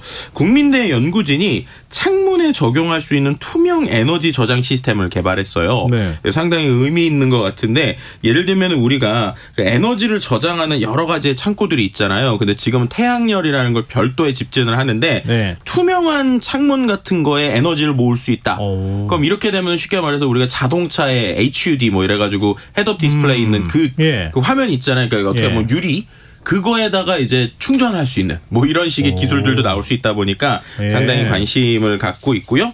선풍기라는 키워드 역시 이제 에어컨이 이제 아무래도 이제 요즘에 전기세가 많이 오르다 보니까 다시 선풍기가 좀 귀환하고 있다. 그래서 에어컨과 선풍기를 어떻게 조합해서 또 전기를 아낄 수 있을까? 뭐 이런 키워드들이 계속 나오고 있는 상황이라고 볼 수 있을 것 같습니다.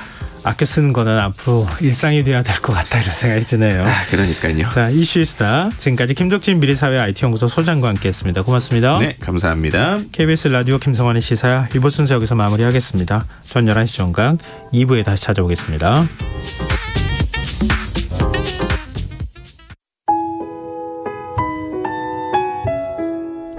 청취자 여러분, 위기가정을 찾아주세요.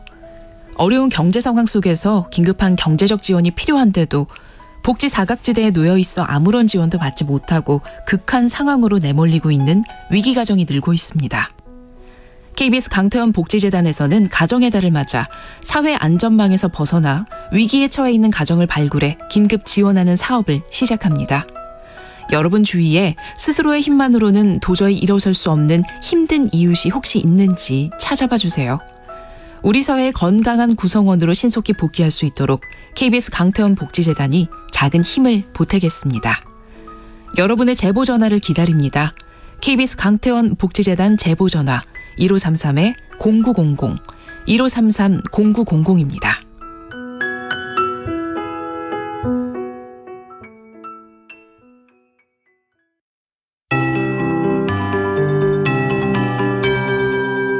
KBS 58분 날씨.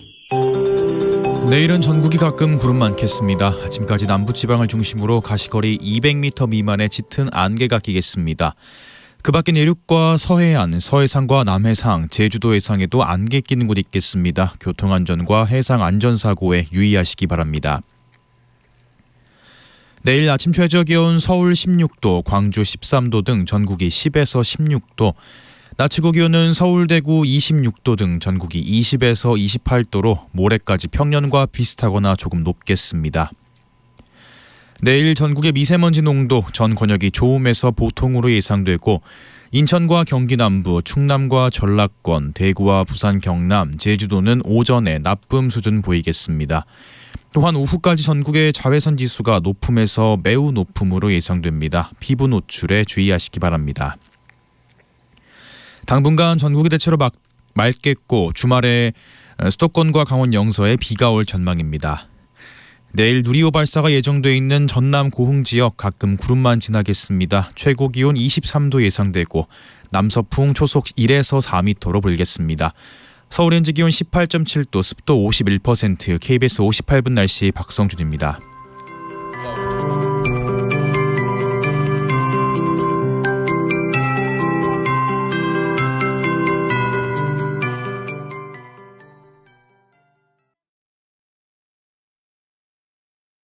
정성을 다하는 국민의 방송 KBS가 11시를 알려드립니다.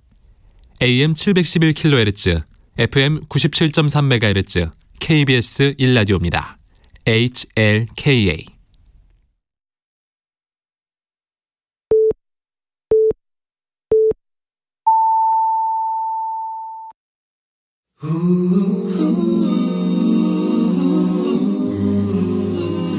이 밤 그냥 보내긴 아쉬우니까요. 당신의 하루의 끝까지 야무지게 채워드립니다. 당신의 지식충전소 김성환의 시사야.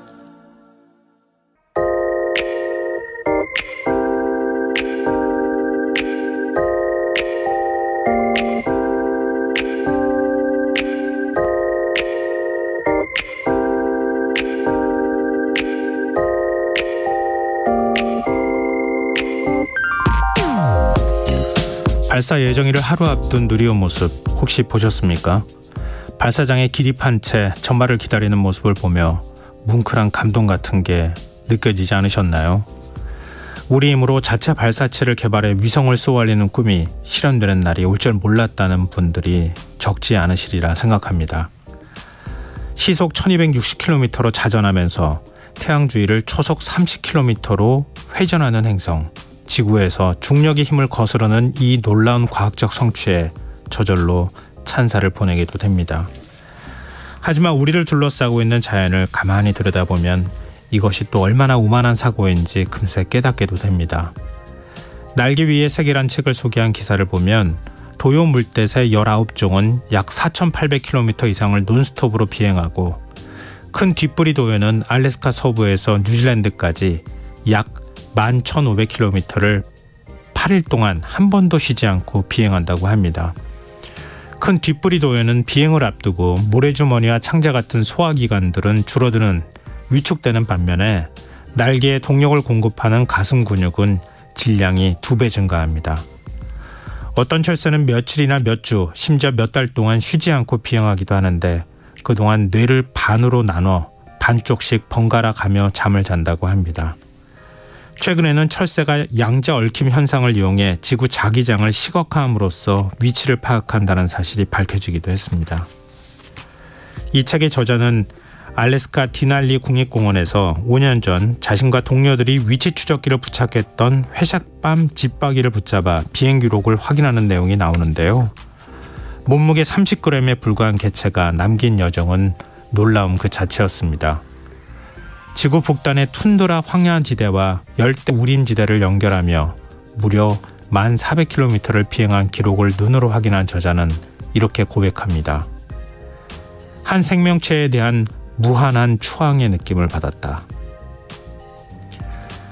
18분 58초의 반중력의 힘으로 비행할 누리호와 함께 지구 속 모든 생명체에 대해서도 이런 추앙을 할 수 있는 날이 오길 기대해 봅니다. 지금까지 오늘의 발견이었습니다.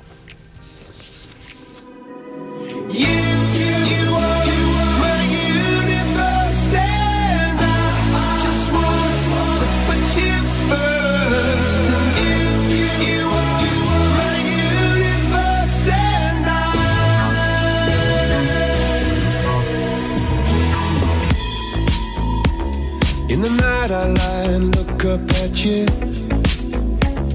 When the morning comes I watch you rise. There's a paradise they couldn't capture. That bright infinity inside your eyes. 매일 밤 내게 날아가 꿈이란 것도 잊은 채 나 웃으며 너를 만나.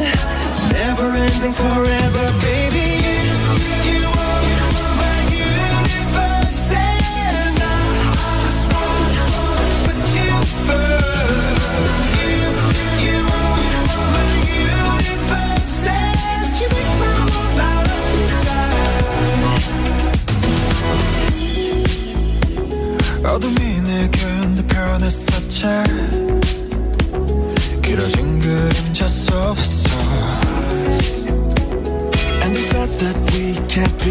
together because we come from different sides.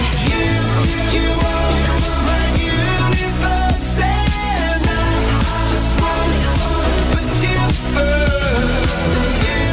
You are my universe and you make my world light up inside. My universe, my universe, my universe.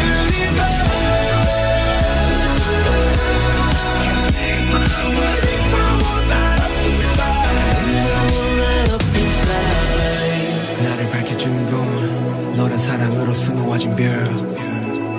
내 우주에 넌 다른 세상을 만들어주는 걸. 너는 내 별이자 나의 호주니까 지금의 시련도 결국엔 잠시니까. 너는 언제까지나 지금처럼 밝게만 빛나줘. 우리는 너로 따라 이긴 밤을 수놓아. 너와 함께 날아가. When I'm without you I'm crazy. 자 어서 내 손을 잡아. We are made of each other baby. You are my universe and I just want to put you first.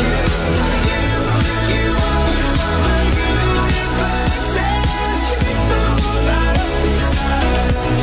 My universe, my universe.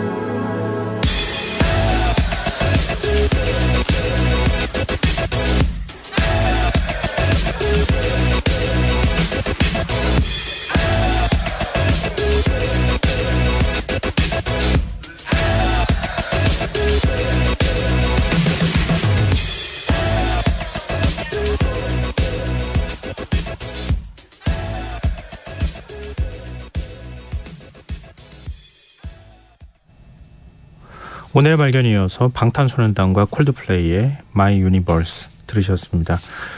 김성환의 시사는 언제나 청취자 여러분의 관심과 참여 기다리고 있는 거 알고 계시죠? 오늘도 방송 내용과 관련한 청취자분들 다양한 의견 들어오고 있는데요.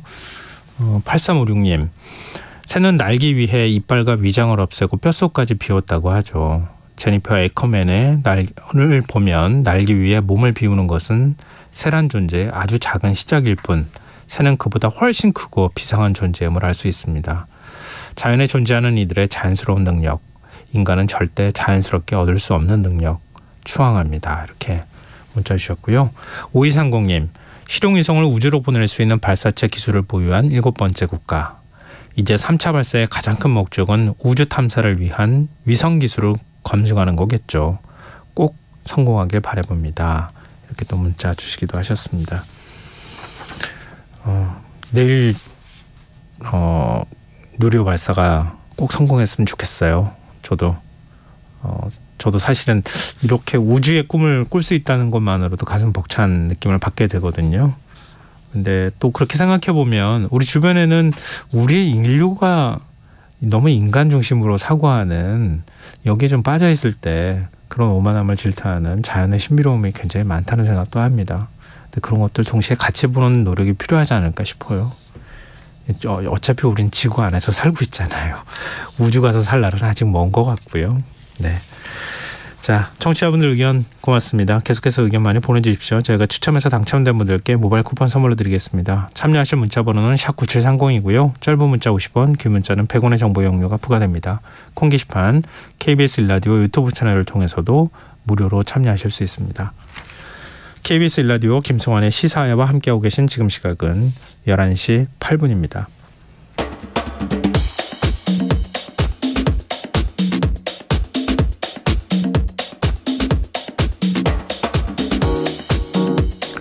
오늘 일어난 세상 곳곳의 소식들 당일 배송으로 전해드립니다. 밤참 뉴스 이영경 뉴스캐스터 함께하겠습니다. 안녕하세요. 네, 안녕하세요. 네, 그러지 않아도 오늘 발견해서 누리호 얘기 잠깐 했는데요. 네. 지금 누리호 3차 발사 앞두고 고흥군 나로 우주센터에서 준비 작업이 한창이에요. 네, 누리호의 세 번째 비행을 준비하고 있습니다. 네. 작년 6월 21일에 2차 발사가 있었으니까 11개월 만인데요.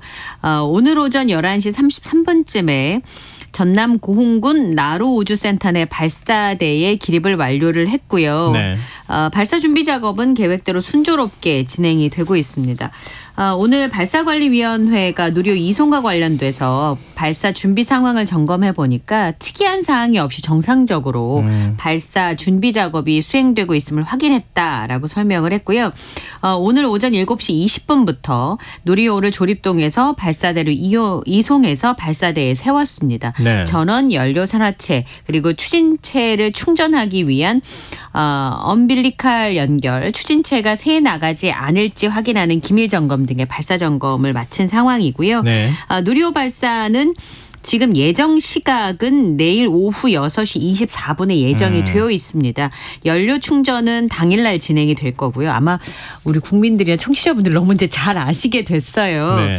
그리고 발사가 약 4시간의 액체 산소 공급 라인과 탱크 냉각을 시작으로 해서 진행이 될 예정입니다. 내일 오후에 한 번 더 1시 30분쯤에 발사관리위원회를 열어서 최종 발사를 결정하게 됩니다.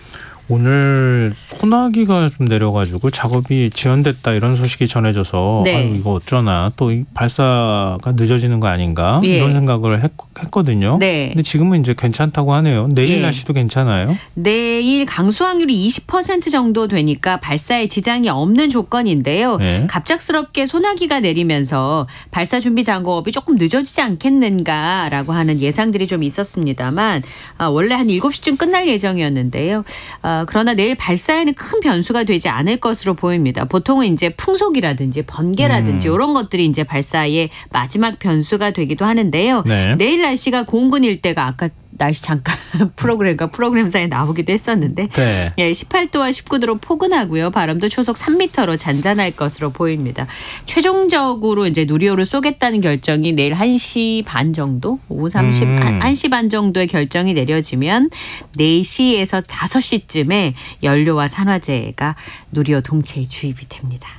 근데 저는 제일 막 저릿저릿하다 그래야 되나요? 네. 발사 카운트다운 들어가다가 막 카운트다운 하다가 갑자기 뚝 하고 끊기는 경우. 이 도대체 이게 무슨 일이야? 예. 이제 걱정이 되는데요. 맞습니다. 발사 성공 여부 발사하고 난 다음에 네. 언제쯤 알 수 있습니까? 이것도 또 기다리는 시간이 정말 네. 긴장돼요. 그러니까 발사하고 정확하게 1시간 20분 정도 후면 성공 여부를 최종 발표를 할 수 있습니다만 초반에는 15분이 이제 관건이 되지 않을까 이렇게 보이는데요. 네. 이번에 한국형 우주발사체 누리호에 제일 중요한 게 240억 원이 들어가 있는 차세대 소형 위성 2호가 실려 있다는 게 또 하나의 좀 다른 점이고요. 이번에 실제 위성이 실리는 거잖아요. 지난번에는 이제 모사체가 네. 실려져 있었고 네. 또 추진체의 실력을 보기 위해 좀 더 무겁게 해가지고 지난번에 발사를 했는데 네. 이번에는 실제로 이제 소형 위성 2호가 실려 있고요. 또 7개의 작고 소중한 큐브 위성도 함께 타고 있습니다. 이 8개의 위성을 다 누리호가 잘 궤도 위에 올려놓으면 첫 번째 임무를 잘 실천하게 되는 것인데요. 네. 로켓 1단이 125초 동안 불꽃을 토해내면서 200톤 무게의 누리호를 64km 고도까지 올려놓습니다. 그리고 고도 204km에서 페어링이 되고요. 258km에서 2단도 분리가 됩니다. 그리고 발사된 지 13분 3초가 되면 550km에서 첫 번째 위성인 차세대 소형 2호기를 궤도 위에 올려놓는 상황이 되고요. 여기가 네. 이제 아까 말씀드린 것처럼 제작 비용만 진짜 어마어마하긴 해요. 240억 원이 들어갔습니다. 그리고 누리호를 늦게 쏘는 것도 요 위성을 올려놓기 위해서 이제 늦게 쏘게 되는 건데요. 네. 이 차세대 소형 위성에는 SAR라고 하는 첨단 레이더가 달려져 있습니다. 그래서 북극의 해빙 변화라든지 이런 걸 탐지할 수 있는 그런 기능을 가지고 있고요. 그리고 이 태양을 언제든지 볼 수 있는 그런 태양 감지 장치도 달려져 있습니다. 근데 요거에 다 이제 쏘는 시간이 천문연구원에서 민간의 큐브 위성 7대를 포함해서 8대의 위성을 궤도에 올려놓는 데까지 15분 23초가 걸리게 되는데요. 이게 이제 첫 번째 관건이 될 것이고요. 그다음에 이 큐브 위성 분리가 다 끝나고 누리호 비행 종료를 다 분석하고 난 다음에 1시간 20분 뒤에 성공 여부를 최종 발표를 하게 되는데 네. 주요 임무 성공 여부는요. 아까 말씀드렸던 차세대 소형위성 2호가 분리 발사가 되는 13분 3초까지 되면 이제 어느 정도 가늠을 해볼 수가 있습니다. 1차 발사 때 발사는 했는데 성공했다는 얘기가 안 나와가지고 그래서 이게 성공한 거야, 실패한 거야 막 그랬는데 네. 뭔가 좀 분위기가 싸하더라고요. 그다음에 이제 실패했다 이런 얘기가 들렸는데 그다음에 2차 발사 때 이제 성공했던 거잖아요. 네. 아까 이제 그 투자금이라고 해야 되나요? 네. 200 몇십억이라고 했죠. 240억 위성 한 개. 자꾸 그렇게 액수를 강조하니까 과학자들이 엄청 부담스러울 것 같다는 생각이 드는데 외국은 훨씬 더 큰 대가를 그럼요. 치러가면서 성공을 한 거니까요. 만약에 이번에 실패하더라도 이게 굉장히 나중에 성공을 위한 밑거름이 될 거라고 생각합니다. 그럼요. 네. 자, 다음 뉴스로 넘어가 보겠습니다. 지난해 12월 강릉에서 발생했던 급발진 의심 사고. 근데 이 차 사고로 12살 아이가 숨지는 사고가 있었어요. 네. 이 사고 책임 소재를 둘러싼 첫 재판이 열렸다고요? 예, 그렇습니다. 작년 12월에 80이 넘은 할머니가 이제 자신의 차를 운전해서 아이를 논술학원을 데려다 주다가 이 아파트 사거리에서 좌회전한 차량이 갑자기 굉음을 내기 시작하면서 손 쓸 틈 없이 앞에 있는 차를 들이받는 일이 있었는데요. 그리고 이제 그렇게 됐으면 속도가 떨어져야 되는데 그러지 않고 속도가 계속 높아지는 차 안에서 역주행까지 하면서 사고를 피하려고 노력했습니다만 끝내는 사고가 났고요. 1차 사고 뒤에도 600m 넘게 달리고 그다음에 6차선 도로를 넘은 뒤에 수로로 추락을 했습니다. 운전을 했던 최모 씨도 크게 다쳤고 특히나 뒷자리에 타고 있던 12살 손주가 병원으로 옮겨졌지만 끝내 숨지는 안타까운 사고가 있었는데요. 네. 이 사고가 이제 차량 급발진이 의심되는 굉장히 짙은 정황이 있는 사고인데 민사소송 첫 재판이 있었습니다. 아시다시피 이 차량 급발진처럼 차량에 결함이 있다는 것을 밝혀야 할 때는 그 회사가 그걸 결함이 없음을 밝히는 게 아니라 소비자가 이 차에 문제가 있었음을 밝혀야 되는 굉장히 어려운 일인데요. 이번에 차량 운전자와 가족들이 제조사를 상대로 해서 7억 6천만 원 규모의 손해배상 청구 사건의 첫 변론기일이 열렸습니다. 이 원고 측의 소송 대리인의 주장에 의하면 이 사건이 급발진의 전형적인 4가지 요소를 가지고 있다고 주장을 했는데요. 우선 우행하는 굉음, 그다음에 머플러에서 흘러나온 액체, 그리고 도로상의 타이어 자국이라든지 흰 연기를 언급했습니다. 심지어는 이미 많이 보도가 됐습니다만 블랙박스에 차량 오작동을 나타내는 운전자의 음성이 녹음이 되어 있었고요. 30초간 지속한 급발진 사고라고 강조를 했습니다. 하지만 피고 측에서는 국립과학수사연구원 감정을 해보니까 상세하게 반박하겠다는 뜻과 함께 지금 사건을 맡은 지 얼마 되지 않아서 구체적인 서면을 준비 중이고 신속하게 서류를 제출하겠다라고 얘기를 했습니다. 그리고 이 원고 측이 사고 기록 장치 감정하고 음영 분석 감정을 모두 다 재판부에서 받아들이게 됐는데요.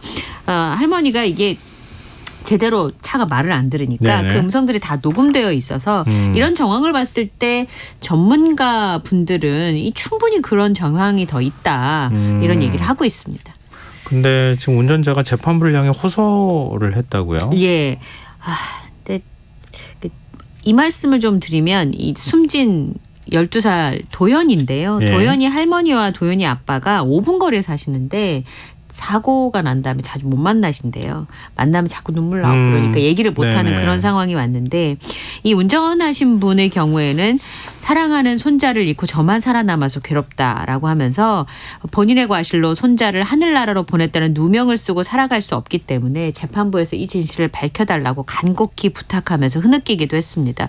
그리고 이 숨진 어린이의 아버지의 경우에는 강한 것이 옳은 것을 이겨온 사회의 가장 대표적인 사례가 자동차 급발진 사고라고 생각을 한다면서 네. 급발진 사고 원인을 전적으로 운전자가 입증해야 되는 게 굉장히 모순적인 행위이고 언제까지 제조사 이권과 횡포 앞에 국민들의 소중한 생명의 가치가 도외시되어야 되냐면서 대한민국의 급발진 사고는 가정 파괴범이다. 연쇄 살인범이다라고 목소리를 높이기도 했는데요. 이 정황을 보면 이 할머님이요. 아무 연고도 없는 강릉으로 이 아이들을 봐주기 위해서 내려오신 거거든요. 2015년에. 네. 그다음에 이 사망한 어린이와 남매가 있는데 하원하고 하교가 할머니 담당이었다는 겁니다. 그러니까 네. 매년 8년 동안을 이 손주를 학원을 데려다주는 길이었다는 거죠.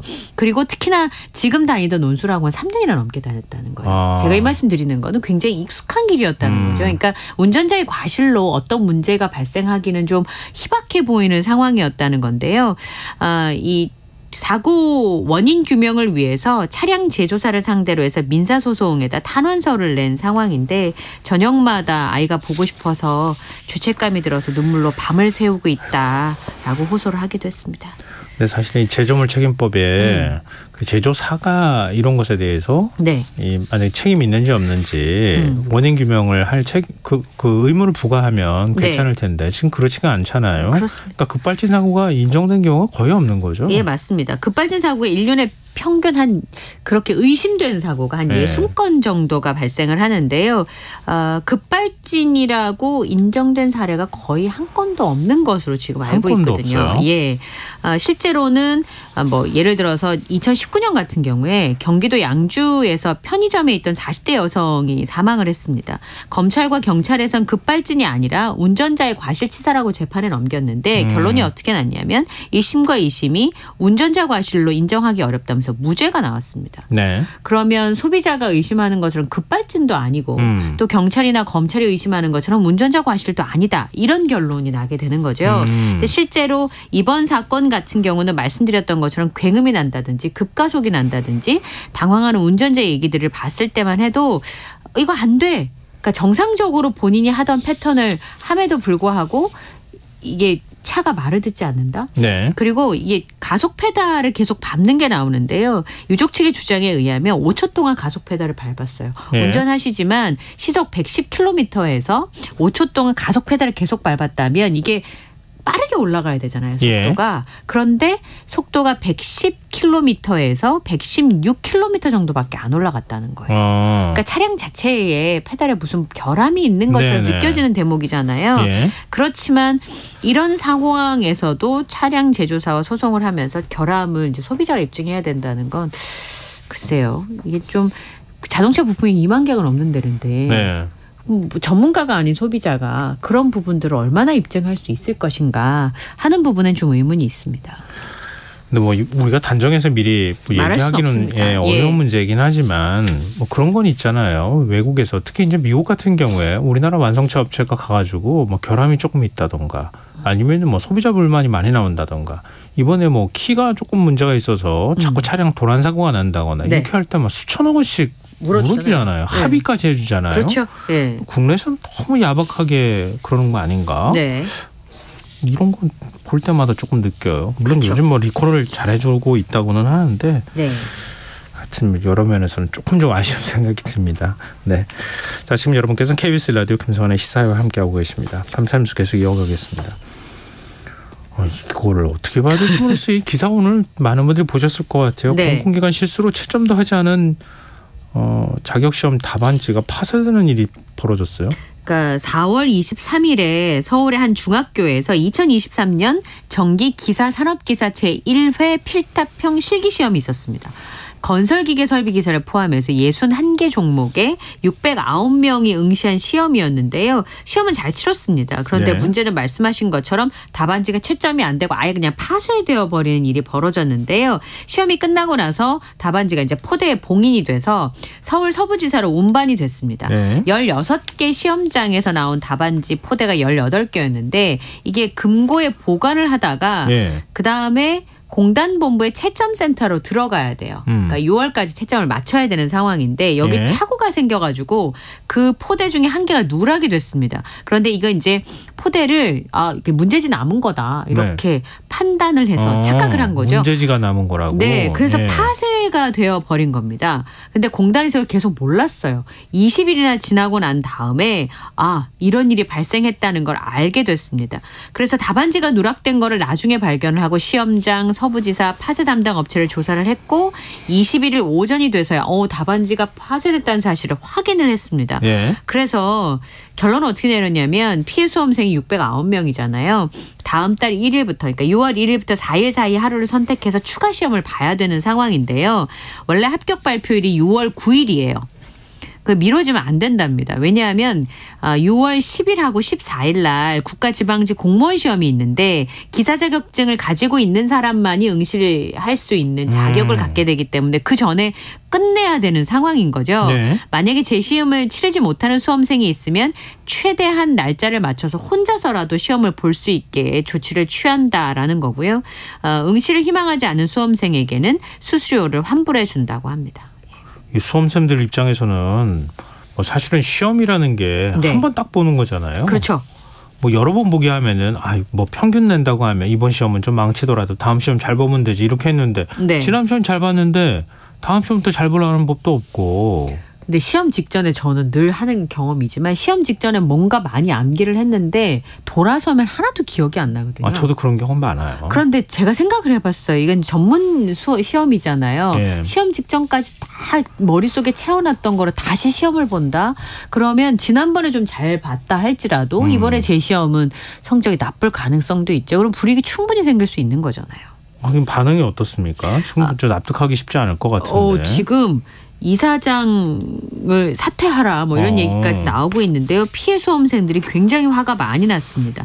재시험 자체가 불이익이고 형평성에 어긋나는 조치인데 다시 시험 안 보면 탈락이라는 말만 하는 건 너무 무책임하다는 거죠. 네. 재시험 대상자한테 기본적인 가산점을 주든지 해야 되는데 그런 혜택이 없다는 거고요. 이미 이제 가채점을 해보니까 안정권에 들어있었던 수험생들도 있었을 텐데 말이 안 되는 일이 발생해서 허탈하다. 직장일이어서 잠을 줄여가면서 열심히 시험 공부해가지고 이번에 시험을 봤는데 지금 와서 10일이나 지나서 재시험을 보라고 하는데 어떻게 다시 공부를 하냐 이런 어려움들을 토로하고 있습니다. 그래서 이제 재시험을 본다고 하니까 공부를 해야 되잖아요. 예. 공부를 해보니까 아무것도 마음이 불안하고 힘드니까 공부가 잘 안 된다는 얘기들도 있고요. 집단 소송을 해야 된다라는 글들도 커뮤니티에서 올라오고 있대요. 어쨌든 재시험 봐라 이 얘기네요. 네, 봐야 된다는 겁니다. 알겠습니다. 참 이거 어떻게 이런 실수를 하는지 모르겠네요. 그렇죠. 자, 마지막 뉴스입니다. 오늘 새벽이었죠. 아르헨티나에서 열린 20세 이하 월드컵 조별리그 첫 경기에서 우리 축구대표팀이 프랑스를 2대1로 꺾었어요. 이 20살 이하 대회에서 한국이 프랑스를 꺾은 건 이번이 처음인데요. 이 16강을 한 첫 번째 관문이 프랑스였습니다. 대표팀이 한때 프랑스의 점유율이 75%가 넘게 내주면서 끌려가기도 했었는데요. 전반 22분에 김용학 선수가 정확하게 공을 건넸고 이승원 선수가 강력한 오른발 슈팅으로 첫 골을 올렸습니다. 주장이 아주 품격이 돋보이는 슈팅이었고요. 그리고 그 뒤에 프랑스가 굉장히 강하게 압박을 했는데 공격을 잘 막아냈고 후반 19분에 추가골이 터졌습니다. 프리킥 상황에서 이승원 선수의 오른발 슈팅을 받은 이영준 선수가 머리로 골망을 흔들었는데요. 근데 이번에 좀 문제도 있었습니다. 상대의 크로스를 막다가 골키퍼인 김준홍 선수가 공격수하고 부딪혔는데 뜻밖의 경고를 받으면서 페널티킥을 내주게 됐어요. 여러 방송사의 해설 방송을 봤는데 다들 납득을 못하는 분위기였습니다. 하지만 한 골을 내주고도 김준홍 선수가 선방하면서 2대1로 승리를 했는데요. 사실은 이번에 그 대표팀의 군인 신분 선수가 2명이 있었어요. 결승골의 주인공이었던 이영준 선수랑 이번에 골키퍼가 너무 잘했죠. 김준영 선수가 바로 그 주인공인데요. 이번에 굉장히 아슬아슬한 순간이 있었음에도 불구하고 잘 막아내서 아주 멋진 군인 정신을 이번에 보여줬습니다. 지난번에 월드컵 때 그때 프랑스 결승전까지 갔었잖아요. 축구하는 거 보고 깜짝 놀랐어요. 키가 훤칠한 선수들이 이렇게 휘적휘적하고 축구를 하는 것 같은데 굉장히 무섭더라고요. 그러니까요. 근데 지금 물론 이제 20세 이하이긴 하지만 우리나라 축구 대표팀이 프랑스를 꺾은 거는 정말 전무후무한 일인 거죠. 언제 들어도 기분이 참 좋고요. 이영준 선수도 키가 굉장히 커요. 네. 193cm의 장신의 공격수입니다. 예. 근데 다음 경기가 기대가 되는데요. 네, 언제 다음 열립니까? 경기는 26일 오전 6시 온두라스와 2차전을 치르게 되는데요. 이 온두라스가 감비아와의 조별리그 첫 경기에서 1대2로 져서 우리나라와의 경기에서 총력전을 펼칠 것으로 예상이 되는데 사실 우리도요 온두라스랑 2019년 폴란드 대회에서 노르웨이에 0대12로 당했던 그 대패를 당했던 기억 때문에라도 한국전 승리가 굉장히 절실한 상황이라고 합니다. 네. 현재는 온두라스가 지금 분위기가 좋지 않은 상황이긴 한데요. 가장 경계해야 될 선수가 공격수인 마르코 아세이투노라고 하는 선수인데 14살 때부터 자국 리그인 레알 에스파냐에서 활동을 했고요. 이미 성인 대표팀에 소집이 되기도 했는데 키가 작아요. 이 선수는 160cm랍니다. 키는 굉장히 작지만 굉장히 영리해서 공중볼도 잘 따낸다고 하고요. 감비아전에서도 헤더로 골을 넣기도 했었습니다.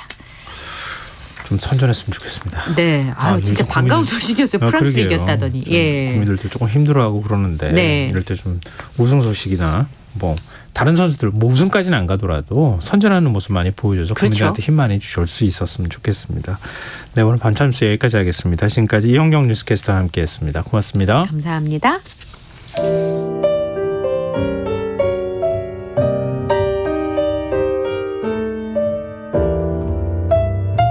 내일의 품격 김성환의 시사야에서 챙겨가세요. 하루를 마무리하는 시간 꺼내보는 당신의 지식 창고 KBS 1라디오 김성환의 시사야.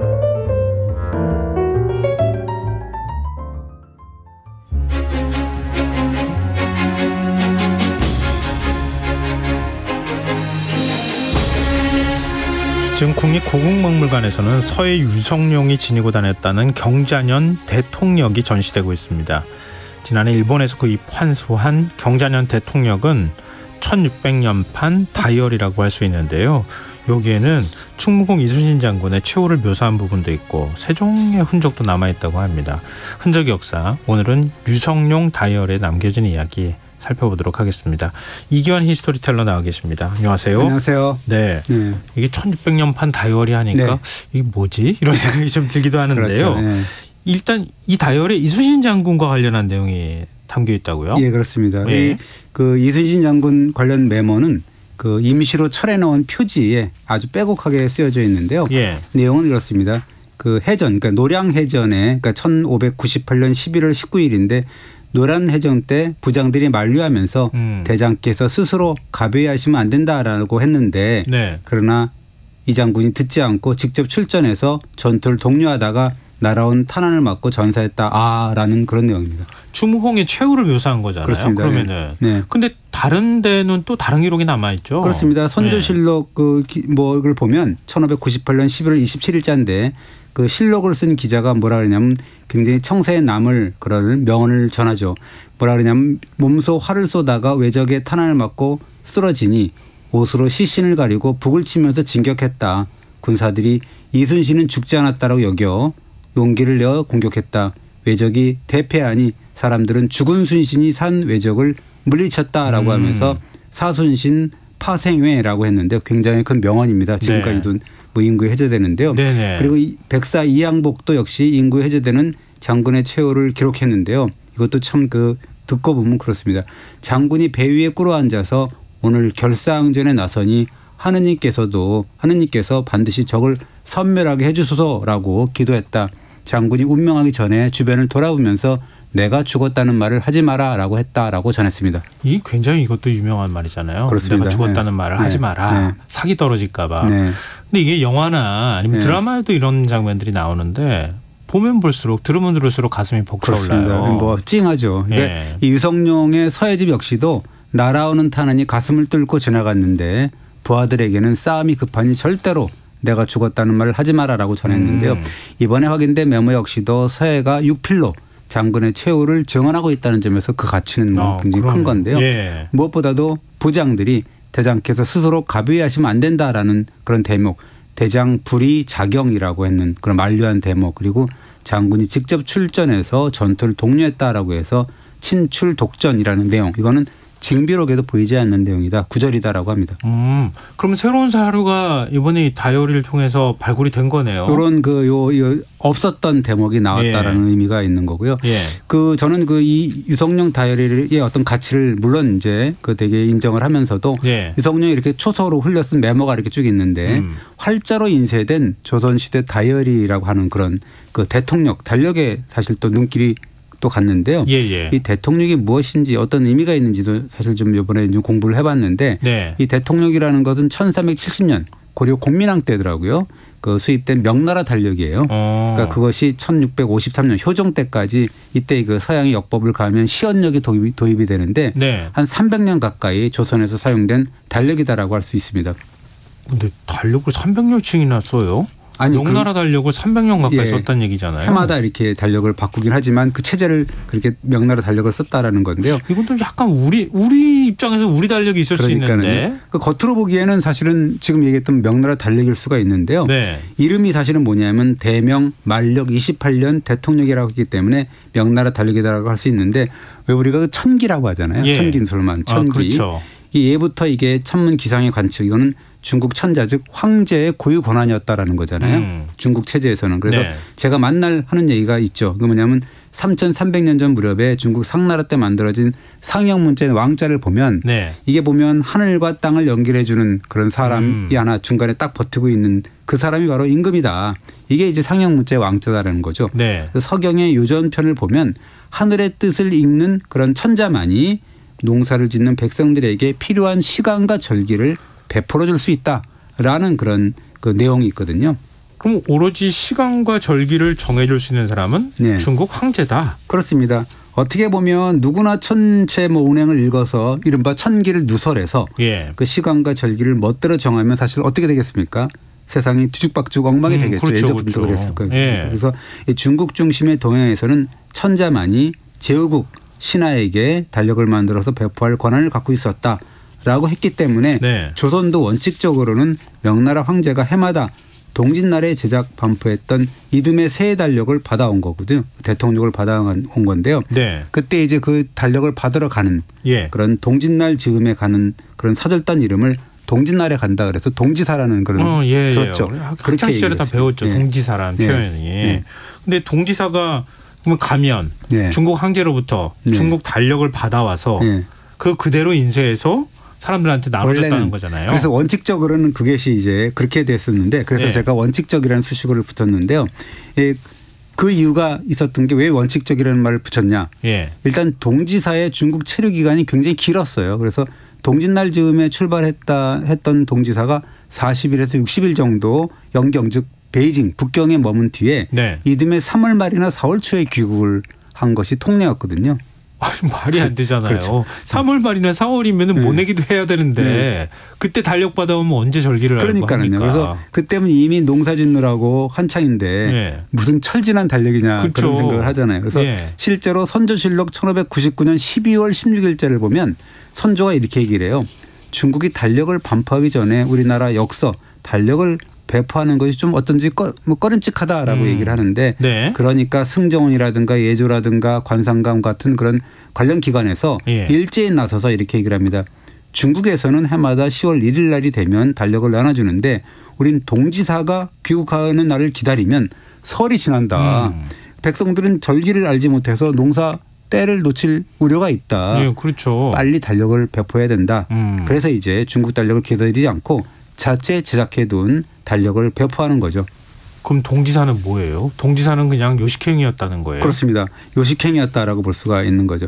중국 황제가 제작한 대통령을 받아서 인쇄 반포하는 것이 당대 법도인 것은 사실이지만 실제로는 동짓날에 맞춰서 조선 나름대로 새 달력을 제작해서 인쇄해서 배포했다라는 사실을 알 수가 있는데요. 네. 사실은 이 동지사를 기다리면 늦다 그런 이유 말고도 자체 제작했어야 할 더 근본적인 그런 이유가 있었죠. 어떤 이유가 있었습니까? 중국 달력 즉 대통령은 조선의 시간과 절기 애초부터 맞지 않았잖아요.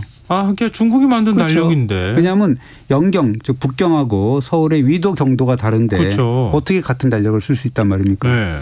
그게 말이 안 되는 건데. 그러면은 뭐 지금으로 말하면 서울과 베이징이 일몰 시간도 다르고 뭐 출몰 시간도 다르고 절기도 다르고.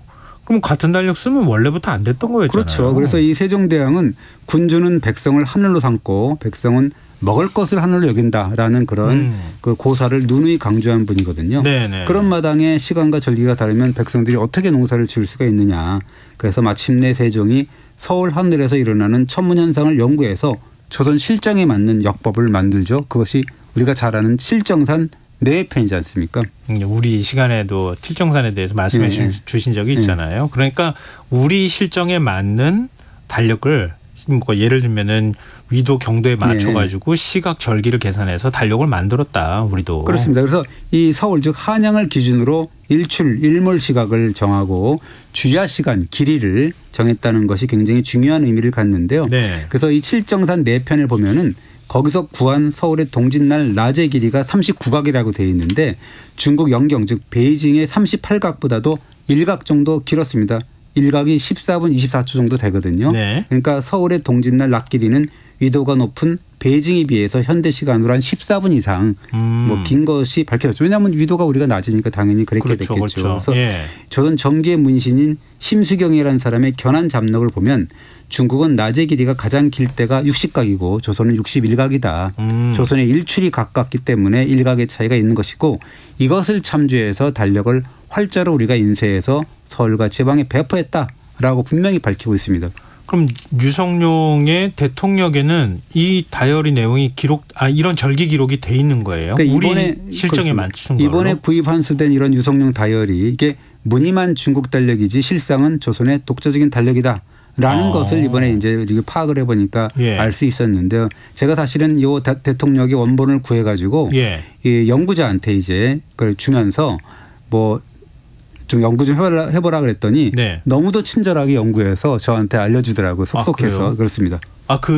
그때 예를 들면은 뭐 그 시기에 1600년에 기록을 했다고 하면은 그 시대 그 시기에 맞춘 것 또 그 절기에 맞춘 게 정확하게 맞아 떨어지는지. 그렇습니다. 그래서 이 유성룡 다이어리 중에 하진날 그러니까 1600년 5월 12일자를 이제 분석을 해봤는데요. 그 10일자 항목을 보니까 일출이 인정 2각이라고 돼 있고 일몰은 술조 1각이라고 이제 시간이 나오고 그다음에 밤낮 길이가 낮에는 61각 밤에는 39각이라고 이제 그 인사가 돼 있더라고요. 근데 인정 2각으로 표시된 일출 시각은 현대 시각으로 환산하면 새벽 4시 28분 48초고 술초 1각으로 표시된 일몰 시각은 현대 시각으로 저녁 7시 14분 24초거든요. 그리고 유성룡 다이어리를 보면 하진날엔 낮 길이가 61각 이걸 보니까 환산해 보면 14시간 38분 24초고 밤 길이가 39각인데 이것은 환산해 보면 9시간 21분 36초라고 기록을 분명히 해뒀습니다. 1600년에 어떻게 그렇습니다. 이렇게 정확하게 시간까지 알아맞추고 있었는지 참 놀라운데요. 이게 베이징의 기준일 수도 있는 거잖아요. 그렇습니다. 이것이 그래서 제가 물어봤어요. 이게 뭐 서울 건지 베이징 건지 우리가 어떻게 알 수 있냐 했더니 그 문제를 제기했더니 그 연구자가 증거 자료를 딱 내미는 게 뭐냐면 세종실록에 있는 아까 얘기했던 칠정산 내편 기록을 보여주더라고요. 보니까 그 칠정산 내편 기록을 보니까 정말로 서울 기준으로 각 날짜별 일출몰 시각 그다음에 주야간 낮밤 길이가 표시가 돼 있더라고요. 보니까 하진날의 일몰 일출 시각에 보니까 인정 2각 일출 그리고 출초 1각 일몰이라고 분명히 적혀 있더라고요. 그리고 주야간 길이도 낮은 61각 밤은 39각이라고 또렷하게 적혀 있고 하진날 그렇게 돼 있고 하지 다음 날 다다음 날 이런 식으로 계속 이렇게 촘촘히 적어놔 있습니다. 이래서 칠정산 내편 칠정산이 대단한 문화유산이다. 이렇게 말씀하셨던 게 기억이 나네요. 그러니까 똑같았다는 거잖아요. 그렇습니다. 이 칠정산 내편에 기록된 하진날의 일출몰 시각과 낮밤 길이 이것이 1600년 다이어리에 정말로 똑같이 기록이 돼 있더라. 하진날 기록이 이렇게 돼 있어서 한치의 틀림도 없었다라는 건데 결국은 뭐냐. 이게 1600년에 그 유성룡 다이어리는 158년 전 세종 때 편찬된 독자요법인 칠정산 기록에 따라서 제작 반포된 것이다 라고 이야기할 수가 있는 거죠. 너무 놀라워서 믿기가 어려워요. 이런 사람들이 있을 것 같은데요. 혹자는 서양이나 중국에서 갖고 온 그 관측한 거를 천문 기록을 그대로 갖고 온 거 아니냐 이렇게 의심하시는 분들도 있을 것 같거든요. 그러니까 이제 뭐 서양이나 중국에서는 다 계산했던 건데 이제 와갖고 그때 와서 한 걸 가지고 뭐 이렇게 호들갑을 떠냐 이렇게 생각할 수 있는데 저도 이제 그런 생각을 좀 해봤는데요. 아니더라고요. 이게 칠정산 4편이 편찬됐던 1440년대에 이 정도로 천문학을 발전시킨 나라는 중국과 아라비아 외에는 조선밖에 없었다라는 거고 제가 천문 기록이 우수성 이거를 세종 때 기록을 지난번에 한번 말씀드린 적이 있는데 대단하거든요. 그러니까 그럼 서양에서는 전혀 없었다. 예, 그런 뭐 서양에서는 없었다라는 거죠. 그래서 유성룡 다이어리를 포함한 달력, 대통령은 기본적으로는 명나라의 달력 체제에 따라서 편찬 배포된 것은 맞다. 그래서 이제 대통령이라고 한 건 맞는데 그러나 중국 달력과는 시간과 절기가 맞지 않았기 때문에 세종 때 계산했던 서울 하늘의 관측 결과를 토대로 해서 칠정산에 따라서 달력을 수정해서 반포한 것이다. 우리가 그렇게 정리할 수가 있는 거죠. 그러면 그 친구가 1600년 유성룡 다이어리에도 그대로 남아있다. 그렇습니다. 그래서 대통령은 무늬만 중국 달력일 뿐이지 세종의 애민 정신과 당대 최고 수준의 천문 실력이 담겨있는 조선의 독자 달력이다라고 할 수가 있는데요. 이렇게 해서 이제 한 동짓날 즈음에 달력을 찍어가지고 그게 한 매년 한 10월 15일 정도 된다는데 한 4,000부 정도 발행했다 그래요. 초기에는. 그래서 중앙하고 지방의 각 관하 그다음에 종친 무무당상관 3품 이상의 관리들에게 배포를 했다라고 하는데요. 그 서운관에서는 그 담당이죠. 그것은 일반 백성들에게도 판매를 했다 뭐 이런 기록이 나와 있더라고요. 아 그래요? 네, 그렇습니다. 근데 유성룡 다이어리 보면 깨알 같은 뭐 인쇄된 글씨가 있다고요? 네, 그렇습니다. 이게 그래서 이게 보면은 인쇄된 걸 보면 이제 메모된 게 있고 유성룡이 직접 메모한 게 있고 그 밑에 보면은 인쇄가 딱 된 게 있는데요. 아, 그건 원래 우리 다이어리 사면에 이렇게 인쇄된 것처럼 거 있죠. 뭐 음력도 있고 뭐도 있고 이렇게 하잖아요. 그런 것처럼 이렇게 되어 있는데 지금의 달력에는 보면 달 이름과 양력 날짜 그다음에 그 날짜에 해당되는 음력 뭐 요일 공휴일, 24절기 이런 것들이 표시가 돼 있잖아요. 물론 그 유성룡 다이어리에서 보듯이 조선시대 달력의 기본 틀도 사실은 다르진 않습니다. 음력 달력이니까 큰 달인지 30일인지 혹은 작은 달인지 29일인지 해서 대소로 표시를 했고 그 날짜가 배열된 칸을 보면 그 달에 들어있는 절기를 해당 날짜 이렇게 적어놓은 건 우리랑 지금이랑 똑같죠. 그런데 이 유성룡 다이어리를 보면 그 당대 사람들의 정신세계를 가늠할 수 있는 다양한 정보들이 그 담겨 있습니다.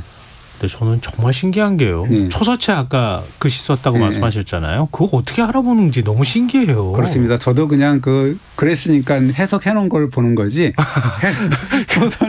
저도 다 흘겨 이렇게 보면 승정원 일기가 그래요. 승정원 일기를 보면 정말 다 왜냐하면 주소들이 쓴 거기 때문에 승정원 주소들이 막 쓰는 거기 때문에 빨리 막 써야 되니까 엄청나게 빨리 쓴 걸 정리를 해놓은 것조차도 초소로 해놨거든요.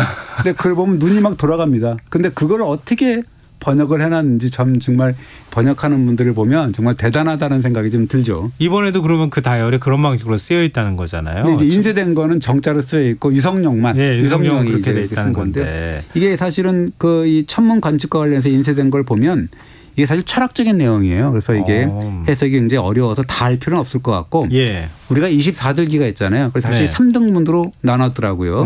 그러면서 그 뭐 72절기 절운다에 그거를 그 절기의 특징을 설명해놓은 대목 이런 게 있는데 굉장히 이채롭더라고요. 뭐라고 됐냐면 유성룡 다이어리를 보면 5월 세부 절기를 설명한 내용을 보면 당랑생이라 그래서 이때는 범화제비가 나온다. 그리고 격시명이라 그래갖고 때까치가 비로소 우는 때다. 그리고 뭐 개똥지박기가 울음을 멈추는 때다. 그리고 사슴뿔이 빠지는 때다. 그리고 매미가 우는 때다. 뭐 이런 식으로 그다음에 바나라는 한약재가 나는 그런 시기다. 이런 식으로 굉장히 빼곡하게 아주 이렇게 정리를 해놨습니다. 그 절기를 연상하게 하는 그런 자연 현상에 대해서 이렇게 다 그 기록을 해놨네요. 사람들도 알아볼 수 있었겠네요. 그걸 보면은 이때 되면은 뭐 매미가 오는구나, 뭐 범화제비가 뭐 하는구나, 뭐 이런 식으로 뭐 경칩처럼 뭐 개구리가 개구리가 오는구나 이런 걸 우리가 알 수가 있는 거고요. 그다음에 해당 날짜의 길과 흉, 그러니까 기륭을 알려주고 뭐 그에 따라서 이날은 반드시 이건 해야 된다. 또 해서는 안 된다라는 그런 내용을 설명한 부분도 좀 흥미로운데 그래서 유성룡 다이어리의 5월 12일자 하진날을 보면 이날 해야 될 좋은 일 이걸 이렇게 표시를 해놨어요. 길일 뭐 이런 거요? 그래서 혼인 맺는 거, 그다음에 친구 모임하는 거, 외출, 입학, 문서 작성, 교역, 병을 치료하는 것, 그다음에 집을 수리하는 일, 흙을 나르는 일 이런 걸 이제 표기를 해놨는데요. 더 구체적으로 보면 아침 7시에서 9시 하면 좋은 일 해가지고 또 나와요. 그 보면은 뭐 애를 낳는 산실을 마련하는 시간은 요 시간이다. 그다음에 씨를 뿌리는 시간, 가축 기르는 시간, 흙을 파는 시간, 문을 만드는 시간, 그다음에 부엌 만들기 이런 식으로 하고 그다음에 무슨 집에 사람을 들이는 거, 그다음에 병충해 잡는 거, 바느질하고 술을 놓는 거, 재물 드리는 거, 옷 만드는 거, 목욕하는 거, 머리 깎는 것까지 이제 몇 시에 해라 뭐 이런 식으로 나와요. 그래서 담장 허무는 거 이런 것까지 아주 기륭을 세세하게 기록을 해놨습니다. 이게 매일 운세, 오늘의 운세를 기록해 놓은 거네요. 그렇습니다. 실제로 이 달력의 기륭과 운세를 실생활에 또 적용한 그런 사실들이 알리는 그런 문헌 자료가 제법 있는데요. 네. 세종실록 1446년자를 보면은 뭐라고 되어 있냐면 배를 타고 물을 건너는 것이 불길하다라는 달력의 운세에 따라서 이때 승하했던 소원왕후 세종의 어머니인데요. 그 관이 출발하지 못했다라는 기록이 나와요. 그 달력 때문에. 예. 그 1557년 4월 25일자를 보면은 명종이 군사를 사열하기 위해서 이게 나가는 거둥할 일자를 28일로 잡았는데 그런데 보니까 달력에 28일 날 외출하는 거는 불길하다라는 게 나와 있었다는 거예요. 그래서 명종이 아니 달력에 이렇게 불길하다고 나오는데 내가 나갈 필요가 있냐 그래서 그 다음 날 새벽으로 이게 바꿨다라는 기록이 해뜰력으로 바꿨다라는 기록도 나옵니다. 이런 거 저도 하나 갖고 싶은데요. 네. 아니 근데 그 원래 신문에 네. 오늘의 운세 이런 거 예전에 많이 실었잖아요. 그거 많이 보고 뭐 61년서 섰뛰는 뭐 네. 나오고 막 요즘은 그랬죠. 많이 없어진 것 같은데. 거의 없어졌습니다 요즘에. 네. 또 한편으로는 또 아쉽다는 생각이 드는데 그 얘기 나오니까. 근데 그 시절에는 임금도 예외 없이 달력에 나온 운세를 따랐다는 얘기네요. 그래서 제가 그 예전에도 한번 말씀드린 적이 있었는데 그 이 1403년 5월 5일자를 보면 굉장히 큰 사고가 납니다. 참사가 일어나는데요. 경상도 조운선 그러니까 세금 현물을 운반하는 배인데 34척이 침몰을 해요. 그러면서 선원등에서 1000명 정도가 죽고 수장되고 그다음에 쌀 10,000석이 뭐 수장된 어떤 창극이 빚어지는데요. 이때 이제 태종이 뭐 이 참사의 원인을 반드시 조사해 갖고 나한테 보고를 해라라고 하면서 보고가 들어오니까 뭐라 그러냐면 내가 이 보니까 이 추락날이 5월 5일이었는데 이때 그 보니까 수사일이라 그래서 대흉일이더라. 굉장히 흉한 날이더라. 라는 건데 이때는 배를 띄우면 안 되었는데 배를 띄웠고 그때 보니까 바람까지 심하게 불었다더라. 이때 배를 출발시켰다. 이것은 이게 남의 잘못이 아니고 전부 과인의 잘못이다. 라고 이 임금이 스스로 무한 책임을 이렇게 지는 그런 대목이 나오더라고요. 그렇게 자책하는 내용도 있습니다. 요즘 시각으로 보면 좀 비과학적인 미신 아니냐 이렇게 또 얘기하기도 할 것 같은데요. 예, 그렇습니다. 그러나 하늘의 조화를 두려워하고 늘 언행을 삼가면서 살았던 그 시대 사람들의 삶의 방식이었잖아요. 예. 어느 누가 이렇게 비난할 수가 있냐라는 생각이 들고요.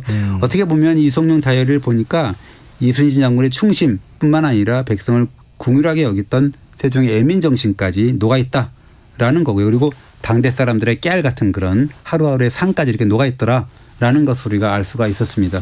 아니 근데 서해 유성룡의 그 저 대통령 그거는 진짜 사료로서 엄청난 가치가 있겠는데요. 엄청난 가치가 있습니다. 그렇군요. 지금 그 시대 사람들이 이렇게 달력을 보면서 깨알같이 운세를 점쳤다는 걸 오늘 처음 알았습니다. 저도 진짜 실제로 한번 구경해보고 싶습니다. 자, 오늘 흔적의 역사 지금까지 이기환 히스토리 달러와 함께했습니다. 오늘 말씀 고맙습니다. 네, 감사합니다. 김성환의 시사 오늘 순서 여기서 마칩니다. 모바일 쿠폰 당첨자는 홈페이지 공지사항에서 확인하실 수 있습니다. 지금까지 시사평론가 김성환이었습니다. 고맙습니다.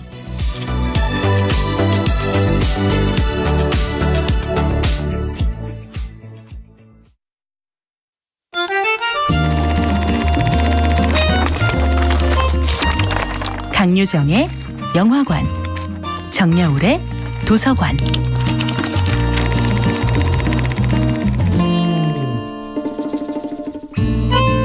안녕하세요. 여러분과 아름답고 풍요로운 책 이야기를 나누고 있는 작가 정여울입니다. 이번 주에 함께하는 작품은 캐롤라인 랩의 욕구들입니다.